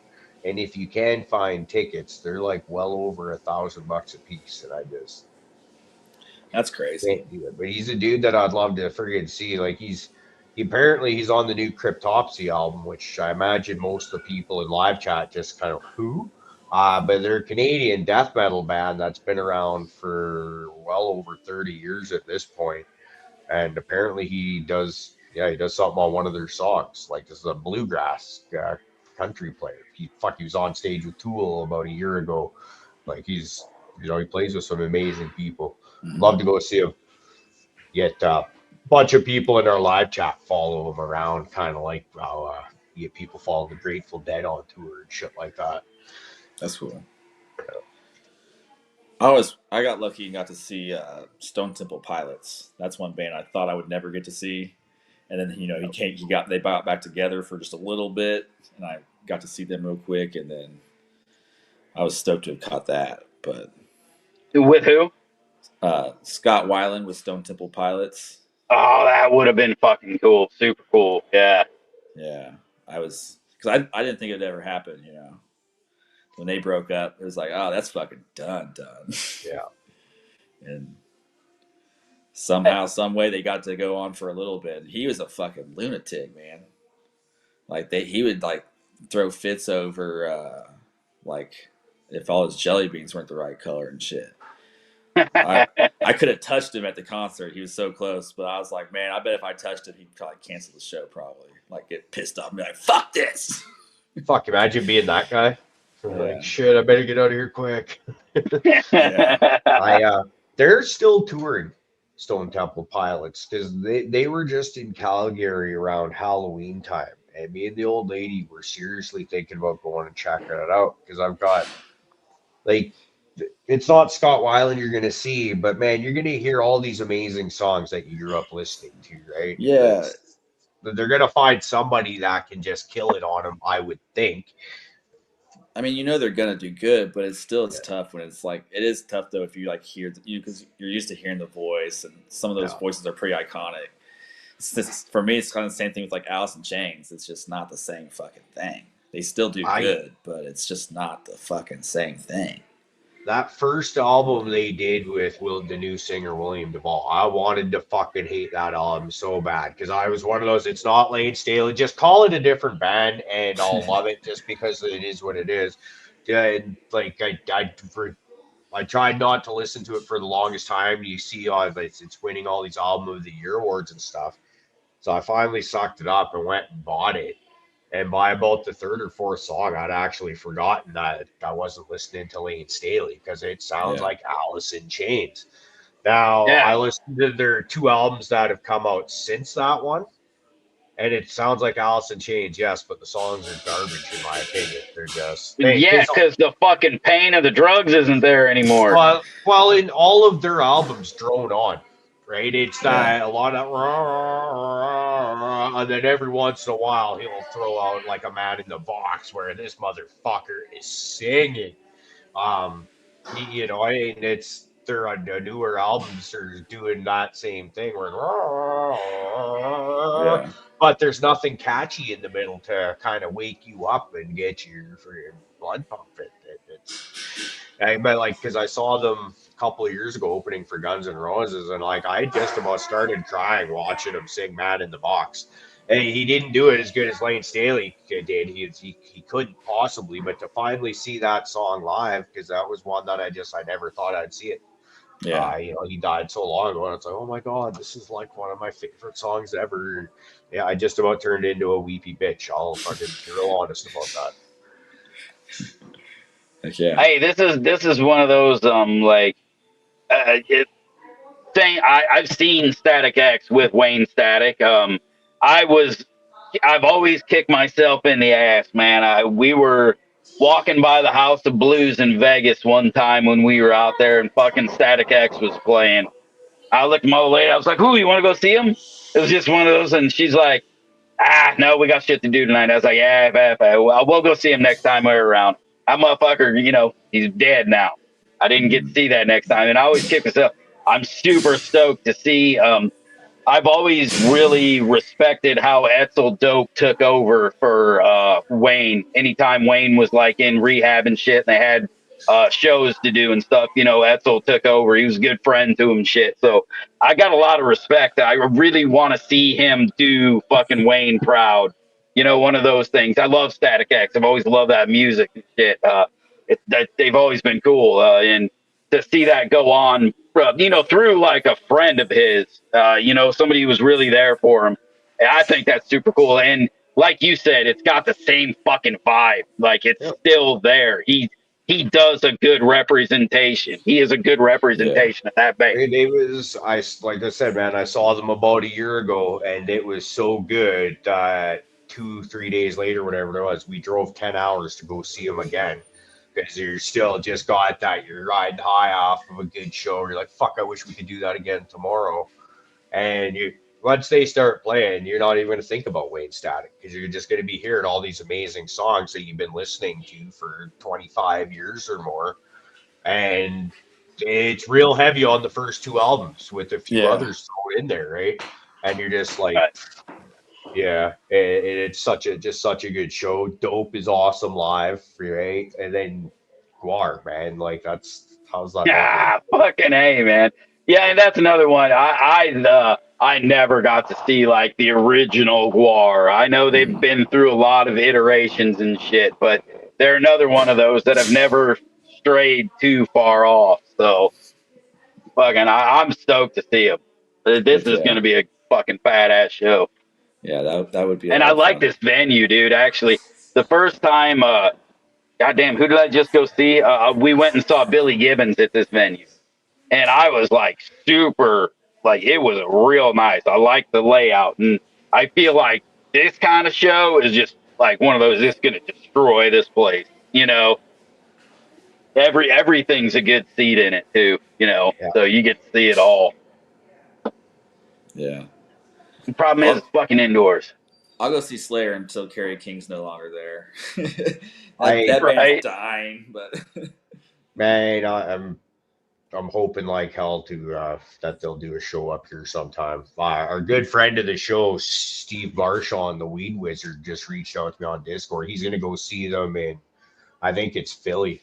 It's like they're playing with Exodus, who's playing Bonded by Blood and Full. The Cavalera Brothers, which are playing Chaos AD in full, Knocked Loose. I think Suicidal Tendencies might be on that bill. And then you got Slayer headlining, right? And it's like, fuck, man. Like, that would be killer. Hey, if Slayer comes near again, I'm there. I love Slayer concerts, man. You fucking walk out there with a fucking heart murmur. Yeah. That was my stepson's from my previous marriage there. His first concert, and it was like Slayer's last tour. So you had like Testament, Behemoth, Anthrax, Lamb of God, and then Slayer. And remember, just as Slayer's taking the stage, he's like 10 years old at the time, right? He's looking up at me and he's like, when are we going home? I'm just like, oh shit, we're losing them here. Yeah. And Slayer comes on and they're loud as shit, and he ain't going to sleep. He's got the big clamshell earmuffs on. And then just as Dead Skin Mask is coming on, I look down at him and he's fucking out cold, and I'm just like, I'm just like amazed. How is this even possible, man? You're falling asleep during fucking Slayer, like kids. True story. Yeah. We saw him with Unearth. That was a pretty cool concert. Unearth and Slayer. And it was like in the hood, which was crazy. Because it's just, you know. Dude, I've seen so many good Slayer shit. Population coming out in the middle of the fucking ghetto. And it's just like, show me things that don't belong together. Well, and I will tell you what. And Slayer fans will go anywhere to go see fucking Slayer. They do not give a shit. Like you say Slayer's there, you are gonna see a fucking metal show happen, no matter what the circumstances. I want to see a Perfect Circle. I'd like to see them. I've seen Tool, but I'd like to see a Perfect Circle. I think that'd be cool. I don't know. They're doing a tour right now. Yeah, it's like them, Pussifer, and Primus. Yeah, really, like a good fucking lineup. The way I understand it, they'll come out and like one band will play 3 songs, and then another band will come play 3 songs, another band will play 3 songs, and then they'll switch back 3 songs, 3 songs, 3 songs. Like, whoa, that's pretty wild. That'd be cool. That would be fucking awesome, man. Like, never seen Primus. I'm not even a huge Primus fan, but I think just to go, like, I like some of their shit. You got to be in the mood for their music. But like, I would go see them just to witness it. Like, That's Yeah. got to be a different energy level. Like he played Ozfest '99 with Buckethead. And that was pretty dope. That's pretty sweet. So Primus shows are fucking awesome. There's a Yeah. wild ass shit. And you just watch Les on fucking stage being ridiculous. And you're like, man, you are the man. Fuck. yeah. Metallica and Godsmack was one I didn't think I would enjoy as much as I did. But it was Bro, pretty cool. Godsmack is amazing live. Yeah, I saw Amazing them live. at Ozfest. But like it's kind of like music changes and things down the road. But they were still dope then. This was probably like 2004 when Metallica and they were touring. It was either late 2003 or. But I worked at an indoor go kart place in Olathe, Kansas, and the owner had like a dirt track and truck teams and stuff like that. Plus, he had like a little like. They were like a little touring band. They like would open up open up for openers and shit like that. But he had friends, So we were like out there on the track and like fucking Hank Williams Jr. and Kid Rock would come in together to like race in go karts and like we had. But this one time though, in particular was I was way out there and then. Basically, the whole band for Godsmack walked in. And I was like, oh, fuck. I just dropped my flags and ran across the track. And I was like, hey, I'm going to get tickets to the show tonight. they're like, talk to your boss. He has them all. I'm like, fuck. I'm like, Phil, let me get tickets. But yeah, it was cool. But there's a lot of cool people who come in there. Kid Rock is definitely as like sleazy as he looks in some of those concerts, like music videos and stuff. He's that greasy in person. Yeah, man, I've only seen him maybe twice. I think like early on, and I was like, wow, yeah. Like ooh, where? You really are fucking trailer trash, homie. Yeah, I mean it was fun. Family Values tour, like Kid Rock, Korn, Rammstein. Oh hell yeah, dude! That was a great fucking tour. Yeah, it was dope. And like, I remember back in like late high school as those tours were happening and stuff like that, and it was like, there's no way in hell my parents would ever take me to anything like that. But you had the occasional friend that would get to go see something like that, and all of a sudden they're like fucking legends within your group of friends because they got to go see that tour or whatever. Like you mentioned, not getting to see White Zombie earlier. Like my buddy Brian got to see the White Zombie Pantera tour, and it's like this kid was like damn near fucking royalty for like a year after that, right? And I'd probably still ask him about it if I saw him again. And I haven't seen the guy in over 25 years, right? But, so that time, Brian. I didn't even think about it, but the Pledge of Allegiance tour, I did the same thing you did. I was like, I saw that fucker in Chicago. I saw it in Peoria. I saw it in fucking St. Louis. Like that was one of those. It had so many acts on it, and that thing tore down every fucking stadium I went to. Man, that was a show. Yeah. Fuck. Did you ever hear about that one? The Pledge of Allegiance tour? Fuck, dude. I don't remember. I don't know. That one was like System of a Down, Static X. Fuck, who else was in that? Was on that. Slipknot was on the card. Yeah, that would be dope. I love Slipknot. Man, I'll tell you what, like when I saw System of a Down at Ozfest 99, it was kind of a letdown, to be honest. Like, the music was dope, but like their performance, you're just like, they had these cherry trees on the stage and they were like dancing around the cherry trees, but like nothing really happened. Like you're kind of like waiting for like some fire. System of a Down. Oh. And this was like 99 when they were like first coming out, maybe they just hadn't really found themselves to like find their jam yet live or something. But it was like, I expected it to be a way better show, but it wasn't. Yeah, it just was kind of like, okay, it's cool. Like, it's kind of like listening to it's like listening to the album. Them in Toronto with the Deftones. We're gonna go see them. Jay Patrick in the live chat there. That would be fucking dope. Excited for that one, man. Yeah, I like the Deftones a lot. Yeah. Yeah, dude. like they've always been like the sub headliner to every show I've ever went, but I've always enjoyed them, man. They always put on a great fucking show. Yeah, it's like Hatebreed. Hatebreed will always be on the the B stage, Always, but they'll but always be the main always card fucking on the good show, man. Yeah, I love Hatebreed. They're dope, but My brother's I mean, friend, it's my brother's friend played guitar for him for a little while. Fucking, I That's can't cool. remember his name. I thought that was pretty cool. He's like, yeah, he went to go do a guitar tryout. Yeah, next thing you know, he's traveling to fucking Hatebreed. Like, the fuck? I was like, okay. yeah, yeah, that would be pretty neat. Right? I always wanted to see that another band that I thought was I liked the band was when Jason Newsted left Metallica and formed that Echo Brain with like two kids. They were two like kids from up there in Canada, but they were young. But it was a dope band. It was pretty cool. It wasn't anything like Metallica. I don't think I've listened to it. I believe I've heard of it.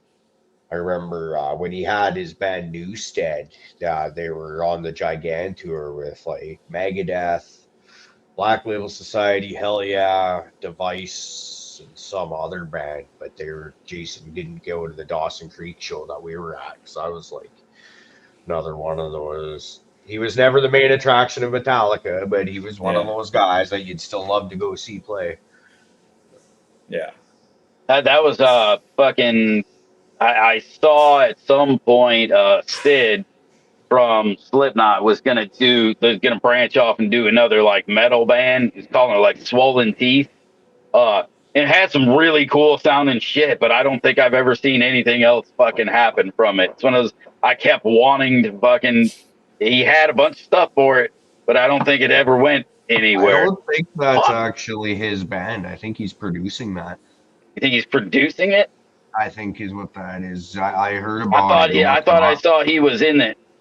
He At least might be, in, but the thing I'd only read one article about it. And it sounded like he was the producer for it, and it eh, was kind of making it sound like this band is like a newer Slipknot-ish type of sounding kind yeah, of band. And it, I got to listen to a song or two. It was okay. yeah, it was very reminiscent of the early Slipknot stage, Chaotic. and yeah, and I like that, Yeah, and I was very, down for very that. frenetic. Yeah. Yeah, but I haven't fucking seen it go anywhere. And I'm like, God damn it, yeah. put something out. I want to fucking see this shit. It just stalls. It ends up like Tool fans waiting for a Tool album in the late '90s, early 2000s. Like rumor has it we're gonna get a new Tool album. Oh wait, Maynard's with Pussifer right now. Oh wait, now they're working on an album. Oh wait, no, now they're touring with a Perfect Circle. Like oh wait, oh nope, they're dropping a Perfect Circle album now. You're like, I guess Tool's not happening. Nope, we're dropping a Tool album just yesterday. Yeah, no, he's been working on Tool for 2 hours a day for the past 15 years. People, he's giving you the best he's got. Yeah, and the concerts were selling out so quick there that when was it like 2015 or 16 or something? It was like even Maynard was like making fun of it. He's like, shit's selling out so fast, even Tool fans can't get to the concerts.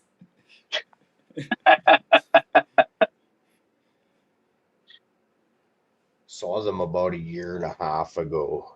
I think they're still the most expensive single day concert tickets I've ever paid for, and it was like one of the worst opening bands I've ever seen. Top three for sure. And it was just like really like you'd think you'd get like some kind of really good up and coming technical someone or band that'll come up there and fucking shred for you and show you something that you've never seen before. And instead you get some guy that can kind of sort of play the guitar, kind of sort of play the drums, and now he's going to do both of them and sing at the same time. And it's just like, Yeah, really? And like the way that, and it's at a bad venue where the seats are so fucking narrow. You're just like, feel like you're punched in like that. And we're on the floor in the back of your seat or whatever they sit on. It won't fold up when you stand up. So you're sitting in like a 1.5 by 1.5 area, and you're like, fuck, my back was sore like halfway through Tool. I was like, this is kind of shitty getting all aggravated listening to that guy. yeah. Yeah, we had a band like that at one of the Ozfests. It was called Flashpoint. They sucked. Like by the second song, they got booed off the stage. And the MC comes out and he's like, "Didn't they fucking suck?" And we're like, "Yeah." The Flashpoint never got any love. I think they finally, like, after a couple like rounds, I think they finally just yanked them off the tour.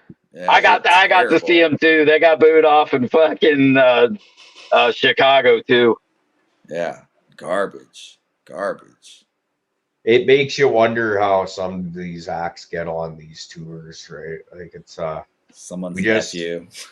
we just saw one where the opener was the son of the lead singer from the headlining band Our Lady Peace. His son Rowan comes out, and it's like, if you've seen those videos of like those scream or rage therapy videos where you get these infantile adults that just and scream and apparently makes them Yeah. feel better.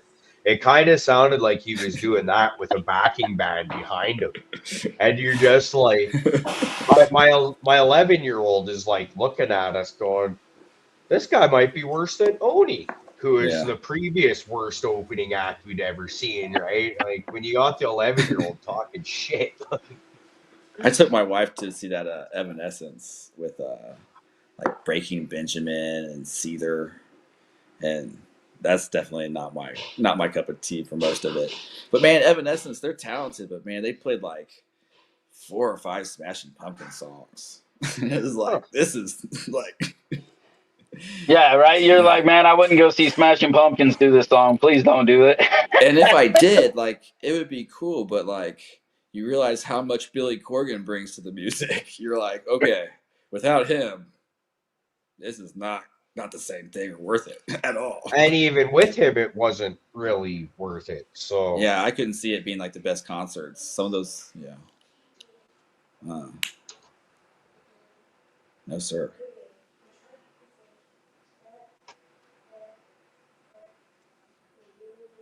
It's raining here now.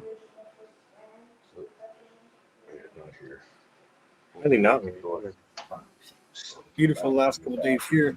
Getting all my stuff outside. It's nice. Oh, it's been nice even with the rain. It's very welcome. It's been so hot Yeah, we needed it. unseasonably. Too, It was all mid-90s last week, the whole week. Just brutal. so. Getting roasted. Yeah, well, we're down here too, pretty far south, so it's like the UV hits real hard. So, like, it's hotter in Kansas City on the regular, but the UV is not as intense. The UV here just fucking whacks you. Yeah, dude, it's rough as fuck. Do you do any outdoors for that? Like, do you pull any kind of like UV cloth or anything if you do outdoor? No, it's not. It's too risky here for me to Yeah, do too it. risky So, there to do with the outdoors. yeah. Yeah. You never know. 'Cause Shit I've might- always wondered, it's already hard enough to grow in that fucking super humid environment. You're always getting the rain, shit like that. At least you're not in flower for most of that time of season, but it's also storm fucking season, so you're lucky if the plant fucking makes it through a season. But yeah, the UV being so heavy, I've always wondered if they fold cloth down there for the outdoors. I mean, like I wouldn't see why not. I mean, because Right. it's so beneficial when you pull it out there. I mean, even when we put it like in Kansas City on the greenhouses and stuff, as soon as you pull the shade cloth across the top of the greenhouse, you like drop 30 degrees, and it's so nice on the eyes. Like the Right. plants just fucking love it. Right, I mean, you even see them respond better to it. Amazingly Yeah. enough, you wouldn't think that way, but fucking they respond super well to it. Well, they shut down after a while. It gets so hot, so bright, and the air gets so stiff. They just shut down. The tomatoes stop working. The plant stops growing. But you keep it in that happy weather. I mean, just like now, the peppers love this cloudy, overcast days where sun peeks through here and there, but it's cloudy and overcast, and they just jam in the mid 80s doing their thing. They love that fucking humidity and ugh. But yeah, the full sun comes out, and they might like it for a little bit, and then they're Watch them like, fucking nap crisp up time. and curl up. Yeah. And then once they're to a certain size, it's not really an issue anymore either. But they got to get big. They got to be real big. Can't be little toddlers and shit. Yeah, but that's So when they start to be good peppers, though, too. Once you Yeah. start getting them big woody plants, you get the Yeah. I mean, and if you're going to go cannabis, like I mean, I guess if you were doing the like on the low key, like you could definitely easily get like in some trees and shit and get some shade and play that shit. But if you were like if it was legal and people were just busting out some roads, I would definitely think people would try and pull out some shade cloth. I would, you know. Right. Yeah, if I had a nice setup, full sun system up there, yeah, I'd absolutely be pulling cloth for it. Yeah, because it's just like I said, it's intense. It's nice when it gets that hot because the mosquitoes stop. You know, all the mosquitoes are finally gone. If it's nice outside here and comfortable, the fucking mosquitoes are comfortable. And they're out Yeah. biting. They're biting you from 40 to 85. I fucking hear that. They're unfortunate. I think we stay right in the pocket for them little fucking bastards pretty much all year. You know? Yeah. I'm toying with spraying the property with like the whole like BT and like the Botanic Guard stuff and stuff like that. That's dope. And like trying to see if I can't like rid the property of some of the mosquitoes and sand gnats. The sand gnats are brutal. Like the Yeah. mosquitoes, you'll go inside and you'll be like, "Damn, I got lit up." But the sand gnats or the no-see-ums and shit, like they hurt. As they're biting, Right. they just like little zigzag jaws just ripping through you. Just suckers hurt. Yeah, we get these deer flies up here, and they fucking take little chunks out of you. Yeah. Oh yeah, like the big horse flies and shit. Yeah, man. I'm actually currently working out in a place called Horsefly. We used to catch the horse flies and stick little pieces of straw up their ass, and they would only be able to fly like so Straight high up? and just just hang there. Yeah, Pine Needles does the same thing.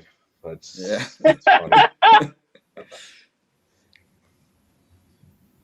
Cool. Yeah. Not just me. Yeah, no, there's people torturing bugs all across the world. I think it's like one of those universal rites of passage in a way. Yeah. Kind of, if you're an annoying bug, you might have an annoying consequence coming your way. Those were the years right before we almost died in hayfields, getting drunk in hayfields in the middle of the summer. Nothing to do. People think those were good times, though.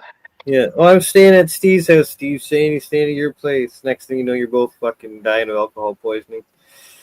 Yeah, that or you're hiding from the fucking cops a quarter mile away from that fucking field, getting ready to start the party again as soon as you figure out where everybody ran to. I had the best cemetery to run through. I'd always hit that cemetery. Can't so many times. Yeah, those were the good times. throwing shit at trains. Yeah.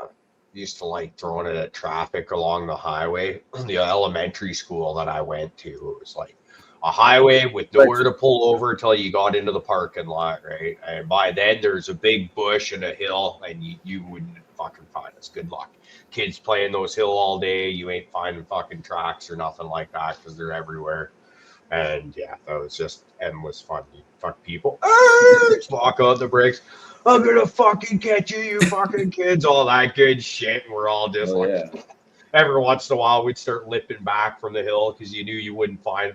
Sometimes they came kind of close to us though, when they'd come charging up the hill and you'd go find a hiding spot. And they'd get within 50 feet, but in the dark, in the bush, you ain't finding us. I used to hit smoke bombs with golf clubs at cars as they would drive by. And then that was a great game until I actually made it one time, and then that game had to stop. I got in the girls' convertible. It was like, oh no, but that was a fun game. Imagine driving along and all of a sudden just fucking wow in the side of your doors. I'm like, what the fuck was that? I remember I was driving through Quesnel, where Joel Scott from our live chat lives, and all of a sudden I was just like fucking bang, I ducked. I didn't know what the fuck's going on, and I look up, and in my rearview mirror I see my back window is fucking spider webbed and shattered. Like, what the fuck? I was like, did someone just like throw a rock? It sounded like it was right in front of me though. what it was, I think, is like a rig or something up in front of me had a big rock, like something decent size on one of its tires, and threw up. It hit the top of my windshield, and the concussion of that traveled through the car and blew out my back window. That's crazy. Because that was one of those ones where I was like, okay, well, I thought it was some kid throwing shit at my car, right? And I was like, I ain't paying for this fucking insurance if I don't have to. The cops are right there. I'll just make a police report right there. And the cop comes out, looks at my car, and he's like, actually, this is what I think happened. I was like, okay, well, there's a report that I've been here, so when ICBC fucking does their thing, and deductible and done. Yeah. Yeah. Deductible and done. But yeah, that scared me. I was like one of those almost shit your pants kind of things because you didn't see it coming or nothing. Just also. Oh, I bet. Shit. Hey, look what time it is, boys. Yeah. Made it. Fucking getting late. It is. It is. Thanks for jumping on here with us, dude. This is a great thanks time. for having me. Always is. I know Everyone, we, we got your. I can't fucking talk after. I just wanted to interrupt you. Anybody that's looking to get your genetics, I put the link for your Instagram in the description below. So click that up, hit Mike up in his DMs there, and get yourself some previous winners. If you have won before, he has your names and things. Hit him up under Hooligan Farm Selection so he can send it out. We still mentioned this, and we were going to go through this way earlier in the show, and we did. So yeah. If you're listening, Decoy Bacon, J Patrick, Tom B, and then Jason Line 512, I owe you the Napoleon Z clone. And then we talked about doing freebie giveaways. So if you guys want to have me on another time, we can definitely do some the white fin giveaways and shit like that for sure. Sounds that. Absolutely. Let's do it. Let's do it again real soon. Yep. Yeah. Appreciate you guys. Appreciate you, man. It's always a good time. Always good chats. Yeah, it's a blast. Okay. I'm excited for next time. With that, I want to thank everybody else in live chat. Tom, sorry, squirrel. This is great when you get people I didn't even realize that they'd won, but apparently this is so. Yeah, you gotta love when you get one of them. Yeah. All right. With that, I think we are out of here. Cheers, everyone, thank you for hanging out. We'll be back Thursday afternoon, GB and I, for a Thursday night session. And with that, we out. Absolutely. Hit the like off cars on the way out. Heck yeah. I'm gonna go grab my bong. Alright.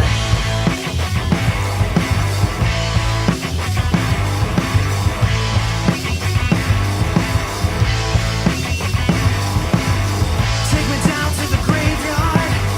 Show me a resting place. Take this worry away from me. My final bed to lay. I need asylum. In prison. Forgotten and buried. Forgotten and buried.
Y'all know what time it is. Last dab of the Yeah. night.